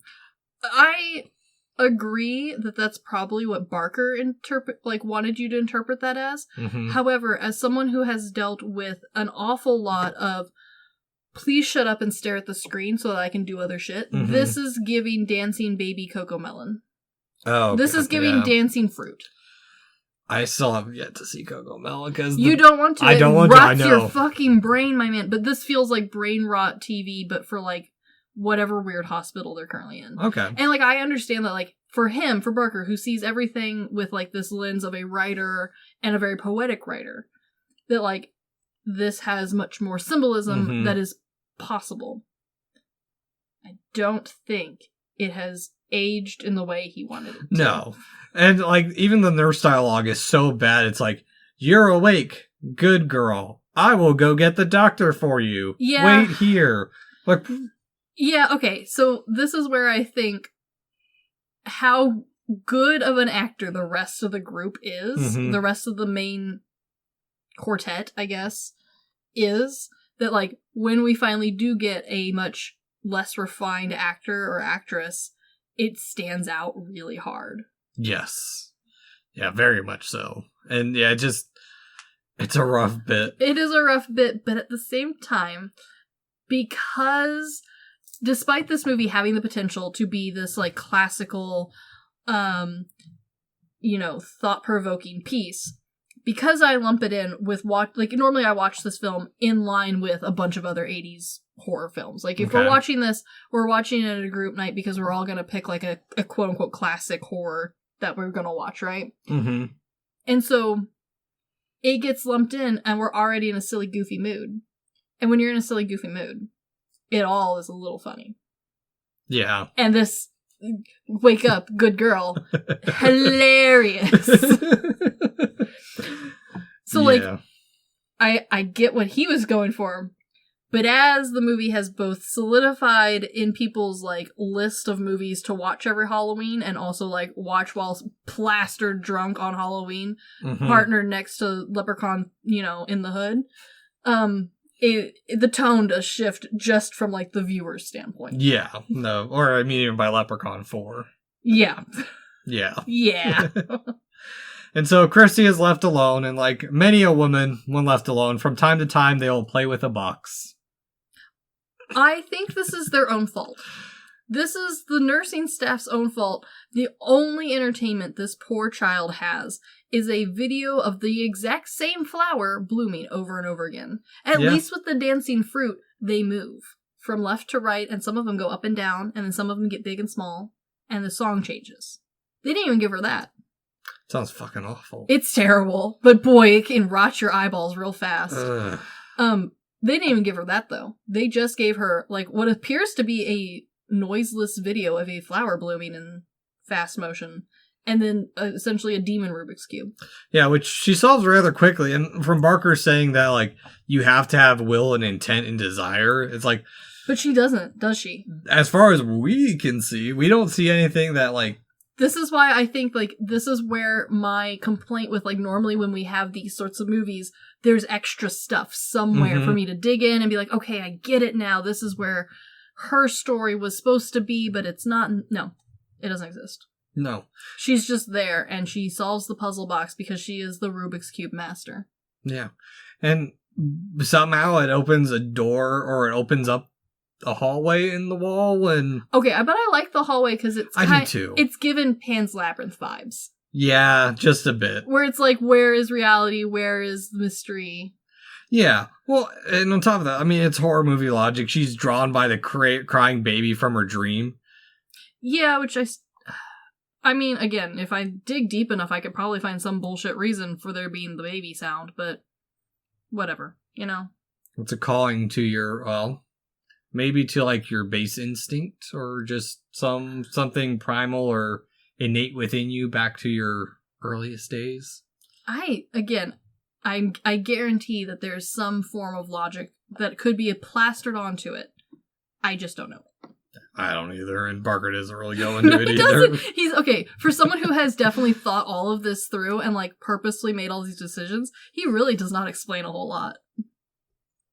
No, not at all. Because immediately, like, we're introduced to a new creature called the Engineer, which one thing I appreciate about this movie is that you can see the rake behind him, and it was pushed by, like, 6 men. Yeah. I appreciate that they didn't go back and George Lucas it with new tech and edit it out. I completely agree. I think it's part of the charm of this film. Yeah, it keeps that purity of like what they had to do to make this movie. And honestly, I think it's part of the reason why this movie has such a cult following is because it is so raw. Like, not even just in like it's like exploring these deep ideas, which I mean, to an extent it does, but like, there's no apologies for like this being a small budget. Like, for how much like extra stuff they had to make and film. It was a pretty tight budget. Well, yeah, and I mean, if you want to talk about the budget and editing, this hallway, I think they said, was only like 10 feet or so. Yeah. So, like, they had to be really creative in the editing to make it feel like it was a much longer hallway than... And they did it. It looks great. Yeah, no, it's awesome. And I also think it's why, like, despite having a lot of this movie, it does age quite heavily. The special effects don't. If anything, they hold on to that 80s nostalgia look, which looks good. It doesn't feel like it's aged poorly. It feels like it has become, like, a style as opposed to just what they had available. Yeah. No, it's definitely of its time, but it works. It does work. It works really well. But Christy gets back to the hospital room and, oh shit, they came. Which the Chatterer goes right up to her, and this is where the movie gets even more sexual than like previously. The Chatterer grabs her, shoves his fingers in her mouth. Yes, it is. I like that Barker repetitively has been like, when like in interviews with this, when they bring up like the sexual content and nature of the film, he's like, yeah, I wanted to go farther, but we didn't. And like, I do wish he would elaborate a little bit more. He definitely feels like he's being reserved, which I understand and is totally fair. However, I think there is more to the mind of Mr. Barker that would be very interesting to explore in the contents of the first Hellraiser. Yeah, and I can get into that in just a little bit. But this scene, for me, there's so many good lines from it. Yeah, oh my god, isn't like, there? The box, you opened it. We came. Tee-hee, my 13-year-old brain giggles because you said we came. Yes. And then her response is, go to hell.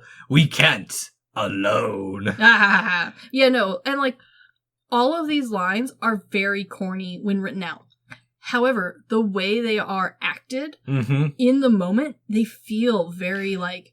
Yeah, if they feel like that edgy kid in high school's like notebook that he's like, oh, this is good. This is gonna make them cringe at this. Yeah, like in the moment, in this setting, they feel very powerful. They feel very mysterious, and they feel neither good nor evil. They feel very middle of the road, but unsettling. Yeah. But once you remove them from the movie, once you remove any element of these characters, either the dialogue, the visuals from the movie, they suddenly become very funny. Yes, and I can give an example of that in just a second. Okay, so, like, yes, please. The other two lines that I really like from this scene is, oh, no tears, please. It's a waste of good suffering. Again, a solid line, but once removed from the movie. We'll tear your soul apart. Again, in the context of the movie, a solid line that gives you the heebie-jeebies, and then you take it out of the movie, and suddenly it is funny. Change it into, like, poetry, like lyrics to a song. The box, you opened it, we came. Oh, no tears, please. It's a waste of good suffering. It feels much like, where are you? We'll tear your soul apart. Yeah. And I'm not sorry. It's giving early emo vibes. Yes. Yeah. Very much so. And I think you are 100% in the way he says it too, and just like that kind of like the way he says it is like very matter of fact and like it's like overpowering, like dominate, like he's saying it very much in like the dominatrix or the where it is a statement. Like there is no questioning it. It is a fact. It is a statement, and like it is also a boring fact. Like it is the way the world works. Yeah, and he also doesn't do anything like. I think also the part of it is he doesn't have any facial expression. Yes, and he couldn't because of the prosthetics. And he also doesn't try and make it sexy is the thing. I agree. I think that is why I think that is why the Cenobites in general are as memorable as they are, despite like having the like shock factor of the prosthetics and the character designs in general. Honestly, like, sure, maybe for 80s time frame, but I don't know, we've seen some pretty crazy stuff from even before the 80s. So I think the reason why they stick out as a very different style of horror monster is because they don't really lean in any direction. They feel very like enigmatic. Yeah, like they are the most neutral being possible in both extremes at the same time. Angels to some, devils to others. And not even then like, oh, sometimes I'm nice and sometimes I'm not. No, like fully in like, how you perceive me doesn't matter. I am what I am. It's like the line, this is the third time this has been brought up for me today. In the scene in The Fugitive, where Harrison Ford's trapped at the end of the tunnel, and Tommy Lee Jones, or he's like, I didn't kill her. And Tommy Lee Jones' response is, I don't care. Yes. It is the same level of like, this is the rules of the universe and there's nothing you can do to change them. You just need to either decide if you are going to enjoy them or not. Yeah.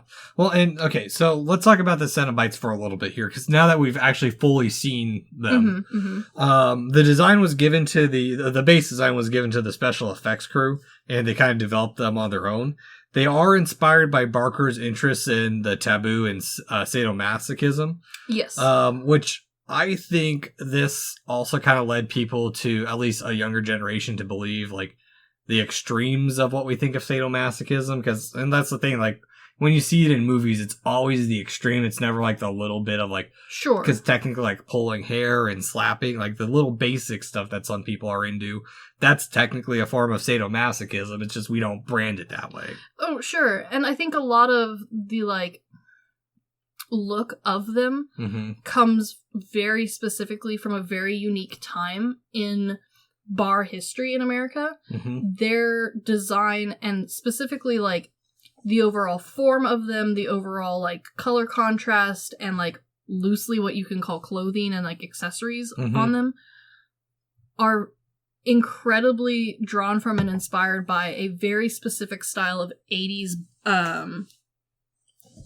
like S&M bar that like we don't really have a version of in nowadays, at least not in like a wide understood sense.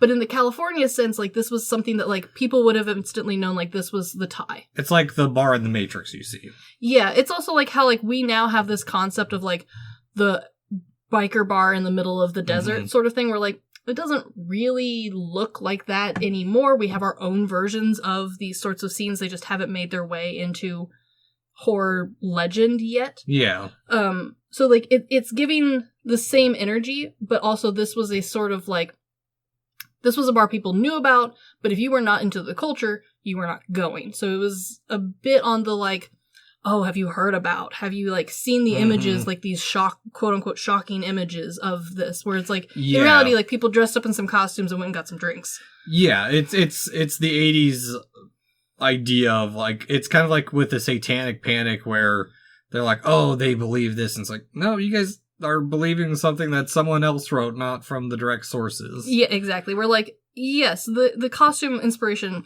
very on point, and it looks great. Is a wonderful like example of how to translate source material into a fantasy demonic multi-dimensional character without also like ruining the source and being like, and now we shame the source because they are the interdimensional. No, like we have removed the two. Yeah. But like you can see where the inspiration came from. Well, and Barker specifically said he wanted them to be punkish, priestly, as well as stylish creatures that had never been seen before. And part of how they got away with it is they didn't push it too far. Yeah. They kept it just normal enough to show that they were once human. I think the other reason why Hellraiser manages to be seen as this very like standard horror movie, despite having all of the elements to be more, is because while the designs imply a lot of very over the top like factors, it doesn't really explore them. Like the the characters don't really they're on screen not very much at all, and also like they don't explore themselves or like what they are, what they do, how their body modifications function in any way. Yeah. Which is a very different stance from what we've like explored with like Japanese body horror is a good example of like how far that extreme could go. Yeah, it's more so in the veins of like Silent Hill where the creatures are more symbolic. Yes. Like so like Pinhead himself. Mm-hmm. I know that they at one point were trying to go more like tribal and African inspired by his pattern, but they kept just going back to simple geometry. Yeah, and like I can see both, but also I can see why they went for more of a simple geometry, because they also changed the character enough from the book that they were already trying, like, almost creating a new character. Yeah, and I think the tribal would have not held up as well. I agree. I think that sort of stuff ages quick. But also, Barker pointed out part of the reason what he was going for was he was trying to create an opposite creature to the 80s mute killer. Like, yes, because he is a very eloquently spoken demon. Like, other bad guys speak, but even the ones that speak well, not just like short gruntiness, they don't really have anything poetic to say. They all just kind of like give you a cheesy one-liner and then like go about their slashy ways. Yeah, well, and even then, like, I mean, the engineer's silent for the most part. I mean, he makes grunts and noises. But the Chatterer, who's still probably my favorite Cenobite next to the CD launcher one. CD launcher's pretty good. I like him because it's very... What they did was they took, especially some of the other characters, is they took fetish accessories. Yes. Like the mouth spreader for the Chatterer. And like really emphasize that. Like that was the focus of, hey, maybe this guy likes teeth. I also appreciate that like they continued on with this idea and like it's brought and introduced in the books, but it is not explored quite as far as the movie goes, at least not in character design, where like each one clearly has a different aspect that they are exploring, right? Yeah, the female Cenobite is very sensual and gross at the same time because like her mouth is holding her throat open through the device. Yes. So it's very much ladylike. Yeah, vaginal and yonic, but also it's playing off of like the term throat fuck. Yes. So instead of like the mouth, now it's the actual throat, but it's not practical. It's all just and like the concept is given to the audience, but like you're allowed to come up with these concepts yourself. Like again, at no point does like any of these creatures explore their symbolism in like a practical sense, which I think works probably for the best. Like this is probably the best portion of Hellraiser, and why I think people remember it as more of a horror than it actually is because it allows you, depending on your level of A, creativity, and B, how far down the stupid web you have fallen in your past lives, you are able to infer places, depending, again, how far down that web you've fallen, more about the Hellraiser creatures than I think the Hellraiser creatures actually imply. And I think that's why they work as like a overarching scare. Oh, down a rabbit hole. Interesting places. The sites I saw. Yeah, like they like again, depending on how far down that clicking rabbit hole you want to go, you can come up with some very creative Cenobite-esque evolutions and uses. And I think that's why they work as like a long-standing horror villain, because in reality, like they really don't do a whole lot of the like true horror for this movie. It's a slasher, it's gory, but like it's so over the top that I don't think without them and their concepts, I don't think it would have held up nearly as strongly in people's heads. No, that would just be a generic horror film at that point. That was kind of gross. Yeah, and like I've seen plenty of other slashers that like have the same level of gore, have the same level of blood, have the same level of like torture-esque, like quote-unquote torture-esque scenes in them that we're about to get to. But I honestly don't remember anything about them because their villains, while spooky and otherworldly, didn't leave much for my imagination. No, and that's what's great about this group is there is that imagination. Oh, so much of it. Yeah. So Chrissy's able to get away from them because she explains that the only reason she has the box is because Frank escaped, and you let him escape. And they're like, no one escapes us. I do like these bad guys because these are some of the only bad guys in 80s horror movie world that you can arguably reason with. Mm-hmm. Like, they give no real reason for the audience to believe that they are tricking her into giving them both Frank and her. Yeah, no, not at all. I mean, it's straightforward. I think as a first time viewer, you can infer that she made a deal with them. Yes, but I also like that, like, in other franchises, it would be implied that she made a deal, and then, like, the last jump scare of the movie would be that, like, they're now haunting her. Sorry, honey, we had our fingers crossed. Yeah, but, like, it is proven that, like, part of the, like, duality of these characters is that they can be reasoned with.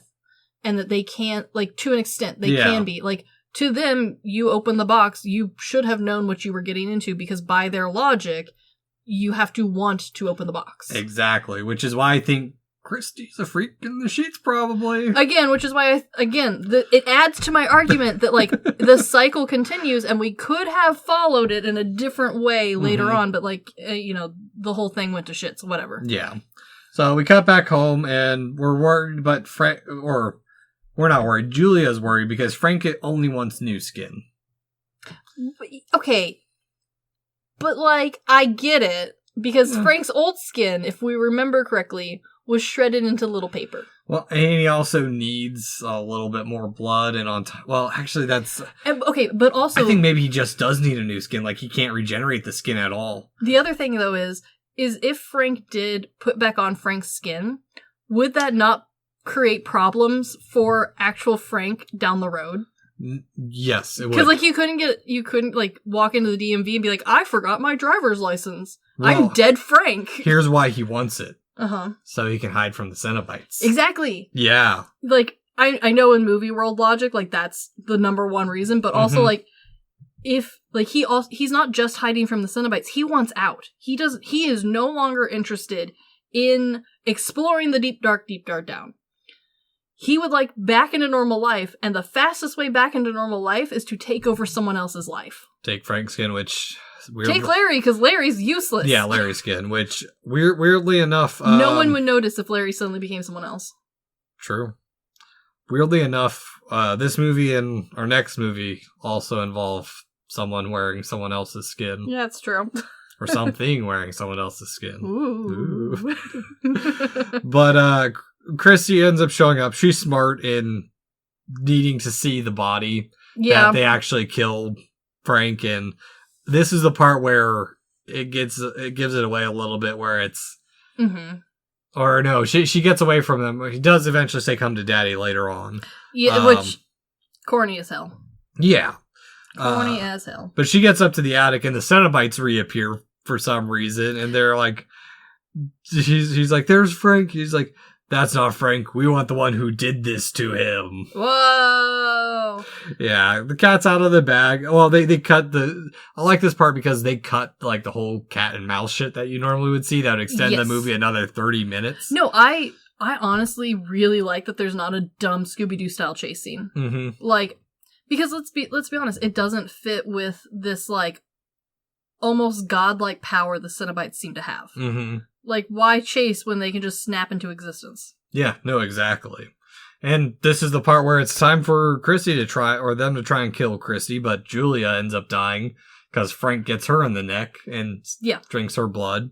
After Christy peels off his face a bit, too, because this is the part where he says, come to daddy. That's when she realizes. And I do like, this is another example of, like, how the special effects really hold up. Like, yes, it's a little corny, and it reeks of that, like, 80s horror movie nostalgia styling, but it looks good. Oh, yeah. Like, it doesn't feel like it has aged too poorly. No, not at all. Because... And on top of that, like, when she does finally escape, she runs into the bodies that are left in the hall across from Frank, which now no one smelled that. Yeah, that's a good question. There's a lot that doesn't make sense. They have the AC turned way up in this house. That room is well ventilated. So fucking cold in here. But eventually she's cornered in the attic by Frank, and We get the little bit of, like, the lights coming back on. Yes. And we finally get to see more of, like, Frank's actual torture. Which is... Don't get me wrong, I like a good gory slasher. This is where we really get into, like, just slashing. It's a bit goofy at parts. Yeah. I get it, and, like, again, I like these sorts of movies, but I like them in a, like, wow, that's really over the top. Someone's really just standing off to the side with a bucket of fake blood, huh? Yep. And they're solid practical effects. They are very good. Yeah, no, they look good. They were filmed well. They don't seem to have aged in the way that some of these older movies have, where, like, yeah, it was spooky when you first watch it because of the gore, but now the gore looks like spaghetti. Mm-hmm. It looks the same as it did the first time I watched it. The thing that's not as scary is the Cenobites. No, not at all. But also this part too, we get another cool one-liner with Jesus wept. Again, when in the movie the lines are good, yeah. It's just when you pull them out and say them out loud that they are no longer cool. It is so much better than the original dialogue that was supposed to be like, fuck you. But yeah. Robinson thought it was too pedestrian. I agree. I think to add to this level of, like, fake poetry that the whole movie tries to balance, I think Jesus wept is much better. Oh yeah. No, it's like it's showing his God complex and, like, his Messiah-esque nature to Julia specifically. Yes. And he's now crucified in his own way. Yeah, that's a good point. Yeah. Which now it's time to try and escape, but the box is solved. I don't get why Julia is hooked and dragged in, but whatever. Okay. All right. We're here.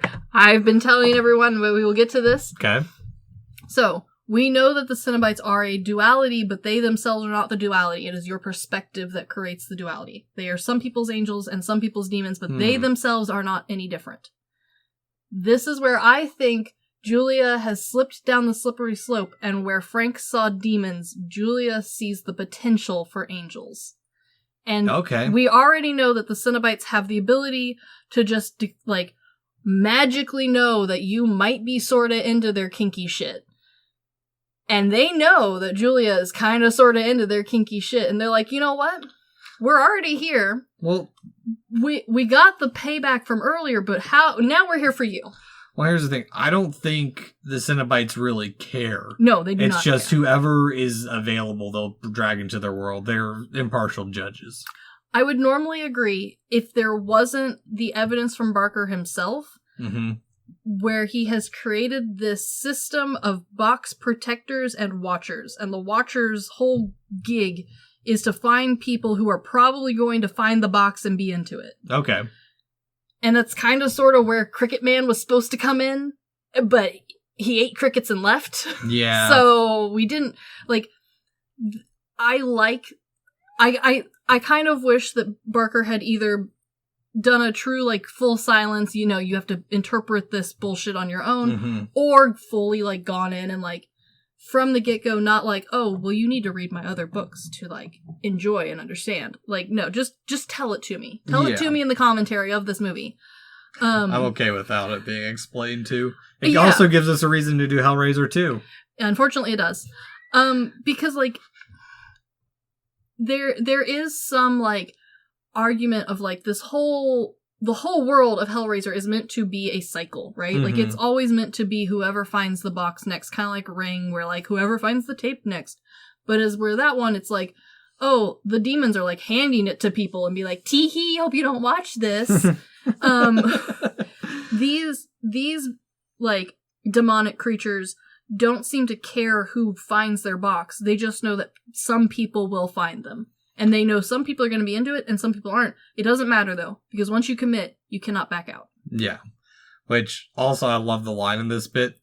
We have such sights to show you. Which is why I think she wants to go. Yeah.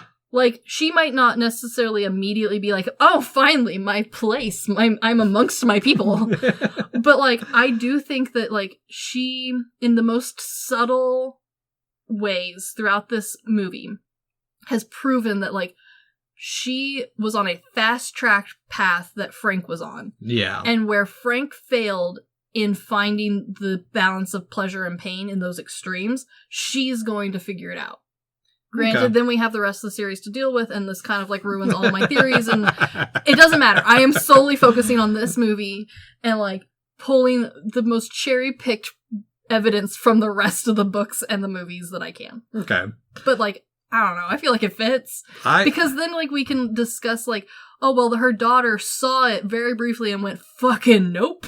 Yeah. And, like, just focusing on this first one, you could argue that you don't know really how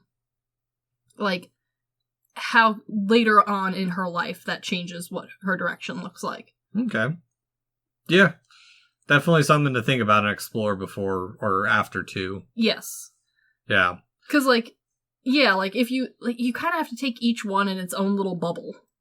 Like, you can't really, like, you can pull inferences from, but, like, I don't know, I feel like they're really meant to be by themselves on an island. You're wanting more that's not, and there's nothing that's explaining the more you want. There is, and the thing that's frustrating, and the reason I feel justified in this want, is because Barker himself is like, no, there's more. I just don't tell you what the more is, and like I wrote the books, but like there's more than the books. And I appreciate that because it's better than like Tarantino and his golden or his open briefcase where it's like, oh, it's whatever you want it to be. Yeah, and I also think that it works in like, while I don't think he is well interviewed, and I think that's a huge part of the problem. Mm-hmm. I think a lot of it is where like he admits that he has finished the books, he's finished the novels and the movies and all of that sort of stuff, but that doesn't necessarily actually encompass the whole concept. And like, again, I think writtenly he is wonderfully well spoken. Mm-hmm. I just don't think verbally he explains his concept of like, no, this is more of an overarching idea and topic than a true story. Like it is a topic presented in a story format. Okay. And that's why I wish there was more, because I feel like he got burnt out being asked the same questions over and over again, and that's why a lot of the interviews with him seem like you're not really getting anything extra. I honestly don't think Mr. Barker interviews well. I don't think he verbally explains himself super, like, I don't think he's capable of explaining what he was thinking. I personally am glad he doesn't. I am too, because it does add a lot of fun to this series. Exactly. So, the box is almost closed. The Cenobites slowly get sent back. I like this bit because, like, you get to see that to get them to come there, the box has to be completely open, but as you unsolve it, you send them back, which the boyfriend randomly shows up. I don't care about him. All the men are useless in this movie. I like this part, too. I like that the men are useless, though. It feels very horror movie. One, I like the Chatterer Bride. I think that's funny. I do, too. But I like when she's solving the puzzle, that the boyfriend, like, reaches over to help and she slaps his hand away. Because he's the most useless character in this movie, and I am including Larry. Yeah. Yeah. Yeah.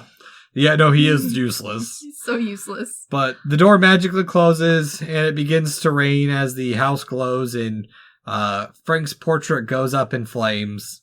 You know what? Good for him. Cut to a random field where there's a bunch of burning shit. It's cool, but odd. Yeah. Where the homeless man appears and takes the box, but boo, he's a spooky skeleton. Yeah, again, it kind of sort of explained by Barker. It doesn't matter, though. That's kind of the joy of Hellraiser. It's like, you can theorize till you're blue in the face. Mm-hmm. You can even follow down Barker's trail of theories and, like, connect all of this world together, but it really doesn't matter. No. It doesn't change anything about the story. Because we repeat the intro and the box is back at the cafe with the new victim. What's your pleasure, sir? A black coffee, he says, being very confused of why he's been handed a glowing Rubik's Cube. In a very Joyzy accent. Coffee. Gaffy. Caffy. So, Hellraiser. It was released with mixed reviews.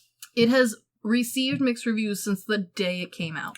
Yeah. Like, all these years later, people still review it, and they still have mixed reviews on it. Oh, yeah. I mean, so, to get perspective, why it was shocking for a much more conservative time. Remember, we're in the Reagan era. I forgot about Reagan. Media-wise, to put it in perspective, mm-hmm. TV show-wise, The Cosby Show was ranked number 1 that year, with the spin-off A Different World ranked 2. Yeah. The highest grossing film of that year was Three Men and a Baby, with Fatal Attraction being number 2. Okay, I will take Fatal Attraction. It also came out the same day as Hellraiser. Good for it. But Nick Cage was still in his romantic drama phase with Moonstruck. Yes, Moonstruck. We have yet to get into, like, the violent era of video games. Yeah, there was only a handful and they weren't popular. Yeah, like, there's a Texas Chainsaw Massacre for Atari 2600. And it was kind of one of those, like, cheesy games that hadn't quite, hit as far as, like, this is going to be part of, like, history yet. Yeah. The Legend of Zelda was the best-selling home console game in the US at this point. Like, oh, yeah. And it wasn't the new ones. It was the old ones. Old NES. Yeah. But yeah, I mean, the Hellbound Heart was re-released after it because of it. And honestly, I feel like this movie is the best marketing for his books that could have ever happened. Oh yeah. Because otherwise, I honestly, yes, media-wise, we were very tame. Book-wise in the 80s, though, it was pretty easy to get your hands on some pretty crazy stuff. Mm-hmm. Especially if you were, like, horror genre-esque. That had a lot less restrictions. And so, honestly, I could see how Hellraiser, while being, big release, probably wouldn't have ever had the, reader count that it did without this movie. No, not at all. I've read a lot of horror books. This one doesn't fly with any of the top ones. It's good. It's not as spooky as the top ones, even from the 80s. Okay.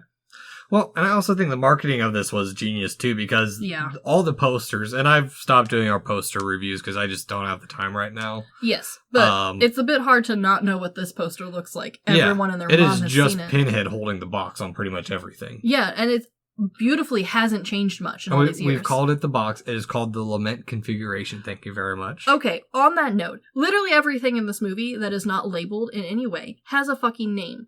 And no one bothered to learn them until after this movie had hit pop culture and had this giant cult following, to the point where it kind of makes Barker mad that people call him Pinhead, because he's not Pinhead. Mm-hmm. He has a name.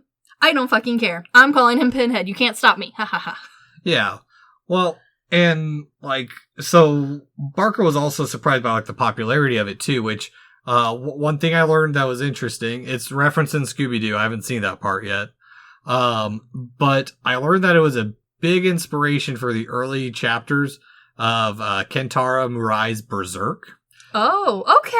And now that you look back at now that you say that, and the place where there's more demons, and they're there for their own pleasure, and the styling, I see it. Yeah, I see it. Yeah, and just visually, even if you barely remember this movie, visually it stuck with you. Mm-hmm. So even if you weren't necessarily directly using it as a source, it's hard not to pull some of the demonic imagery from this film after you've seen it. Oh yeah, no, exactly. It's again being inspired and rebranding it to medieval Europe with a weird face charm tomato. Yeah. But I think what's interesting, too, about the success of Hellraiser is Barker was going to leave cinema if he couldn't make it work with this movie, and he was just going to sell his stories instead, which I think is interesting. I do, too, because, he doesn't have that long of a rap sheet before this. No, he's only directed a couple other movies since then. He's directed Nightbreed, mm-hmm. The Lord of Illusions, with re-release of his first 2 shorts that were later on. Mm-hmm. But I'm very curious about his next movie. Okay. The next movie he's working on is called ZVG. An interesting title. And it's about a gladiator fighting in the first zombie outbreaks. I would watch the hell out of that. I know, it sounds so cool, and I'm very curious how he does it now, especially being decades after his last movie.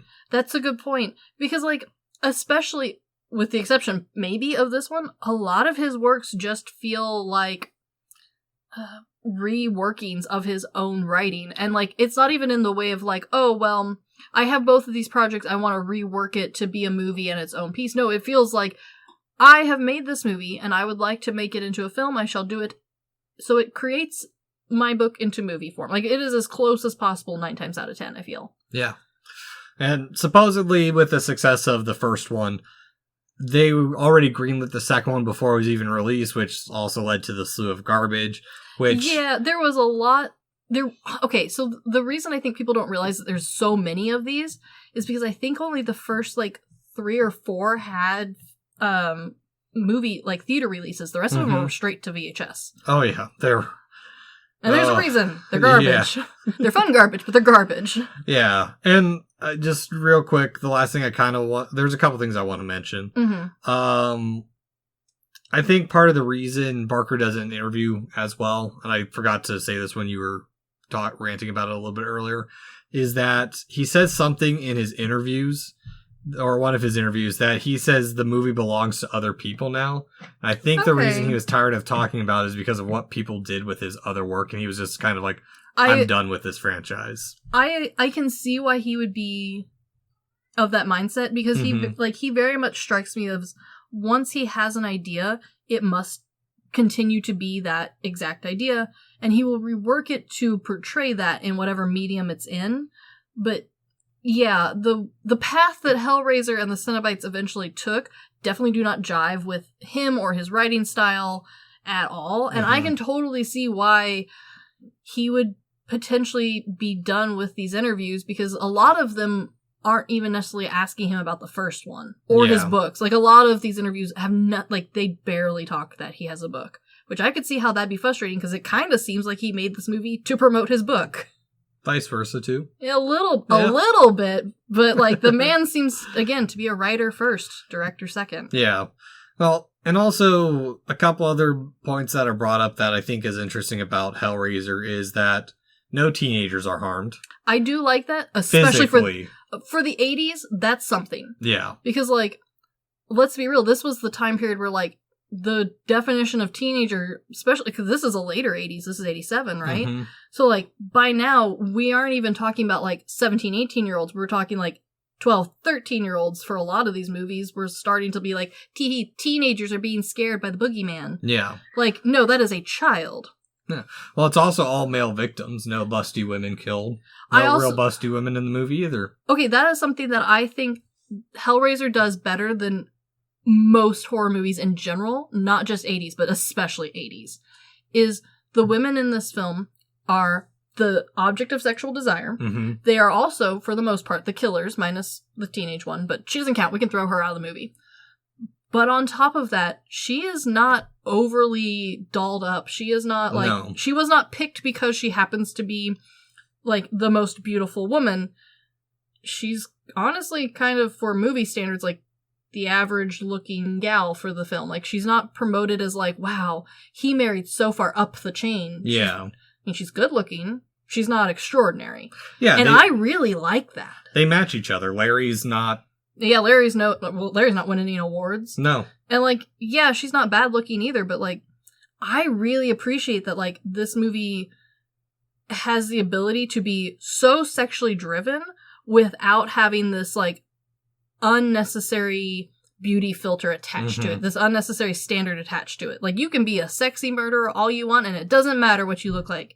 Because, let's be honest, Frank is arguably the sexiest character in this film, and he is slimy skin 90% of the thing. Yeah, it's like those Ninja Vixen movies I watch where it's I'm not watching it for the plot. No, but I do appreciate that, that is something that I think does just continue to distinguish Hellraiser from accidentally being placed in the more heavy-handed body gore. Subgenre is, I think, whether or not you want to admit it, one of the, main features that has become predominant in that genre has been very pretty ladies that then get body, swords attached to their vaginas and stuff like that.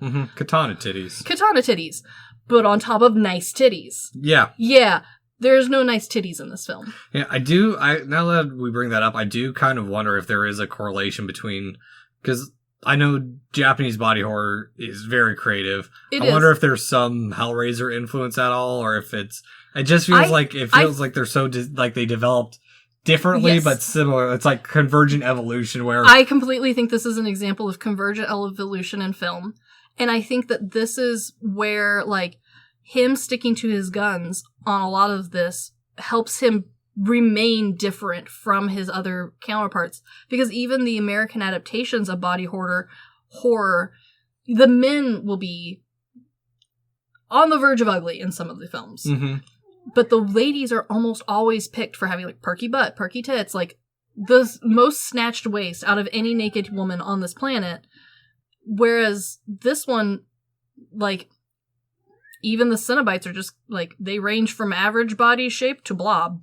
Yeah, I like the blob one. I like the blob guy, too. Because there's one later on called Butterball who's, I don't remember too much about him, but the only thing I know about him... He's kind of like the gluttonous looking figure, right? Yeah. Yeah, and like, the only reason he's named... He has a different name. His name isn't Butterball. But the audience named him Butterball because he is bald and round. Yeah, he's like one of the higher, like, demons of that of their world, too. Yes. Yeah, and he just kind of Jabba the Hutts it around. Yeah. So, Chris, on our good, bad, weird scale, where do you put Hellraiser? I put Hellraiser... in the good bad.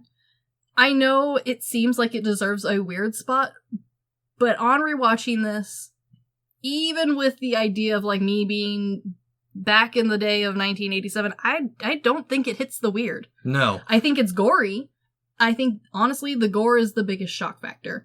Yes, the Cenobites are visually very striking and memorable. Honestly, though, there's not that much horror about them. I think we've also been exposed to a lot too, because I also put it in the good bad. I don't think it ever hits the weird for me, just because there's so much that's come through that we've gotten so used to, like, interdimensional beings looking weird or being torturous. Like, it's something that we've gotten more accustomed to now, talking about it, 30, 40 years later. I agree, but I also think, like, even without that filter of nowadays, like, if you, like, take the Star Wars characters, like, it's not a very far leap from the Cenobite design and some of the character designs from Star Trek and Star Wars, which, you know, same era. Yeah, no, exactly. So, would you recommend this movie? I think I would. But if you're not a horror fan, if you're not into gore horror, obviously skip. Like, no-brainer. But, like, if somehow you are a friend that loves horror, you love 80s horror, and you somehow haven't seen this, yeah, give it a watch. It's still fun. Yeah, I'm in the same vein. I mean, it's very much, it depends on who I'm talking to, of who I'm going to recommend it to, because for starters, I'm not going to recommend this to my mother. No, this isn't a family watch necessarily, but I do think if you have a horror family, this is one of the, like, quote-unquote, sexually driven ones that, like, you could get away with. Yeah, I'd watch it with my brothers, so... Yeah, so... But, Hellraiser. It's a good movie, actually. Yeah, good and bad. Yeah, because there's definitely a lot that it could improve. Yeah, but I also like that it's bad, too. I do, too! Yeah. I do, too. So, now we are on to the part of our show, the 3 degrees of Takashi Miike. Yeah, alright. So... Tell them what you will probably win. So, as you know, if you haven't heard the rules of the game before, I have 3 degrees to get to Takashi Miike. Has to be a movie connection. Can't use the same connection twice, i.e. movie, actor, writer, director, etc. Yeah. As well, I will try to make the plot and theme tie in if applicable or if possible. I feel like with this one, you should be able to. Kind of. I'll get to that. Okay. So, what happens if I win? We get a full month of Takashi Miike's. Because we're not already always within 3 degrees of having Takashi Miike month every month. There's quite a few that I'm having a hard time tying to. Hell yeah, because if I win, we get a full month of Barbie. Yes. And this time, what does Miike have in common with Doctor Who and Marvel? Oh no. What? Tell me. I went with Sean Chapman, who plays Frank, because he is in Sunday with Christopher Eccleston. Oh no. Who was in Thor the Dark World with Tadanobu Asano, who was in Ichi the Killer. Goddamn Ichi the Killer. Directed by Miike. While not supernatural, it is about sadomasochism and body manipulation with a little bit of a one-sided love story. I'll give it to you. I wanted to go, and here's the thing, I do have rules for myself too. I wanted to go with 3 extremes because Miike's portion involves a love triangle in a box. That's a little bit more on the nose. But the connection between Miike and Three Extremes was with Bai Ling and also another connection with Park Chan-wook. But they're not... Park Chan-wook directed his own bit, and Bai Ling is not in Miike's portion of... I'm so proud of you. Yeah. But yeah, you won, so for now, the ever-pending loom, the doom that will someday befall you of having to do not only the Barbie movies, but the Barbie documentary, it will come. But not today. Maybe year 6 we'll think of a game. Yeah, maybe. We'll see. But... Anywho, this has been The Good, the Bad, and the Weird. Thanks for listening. Peace!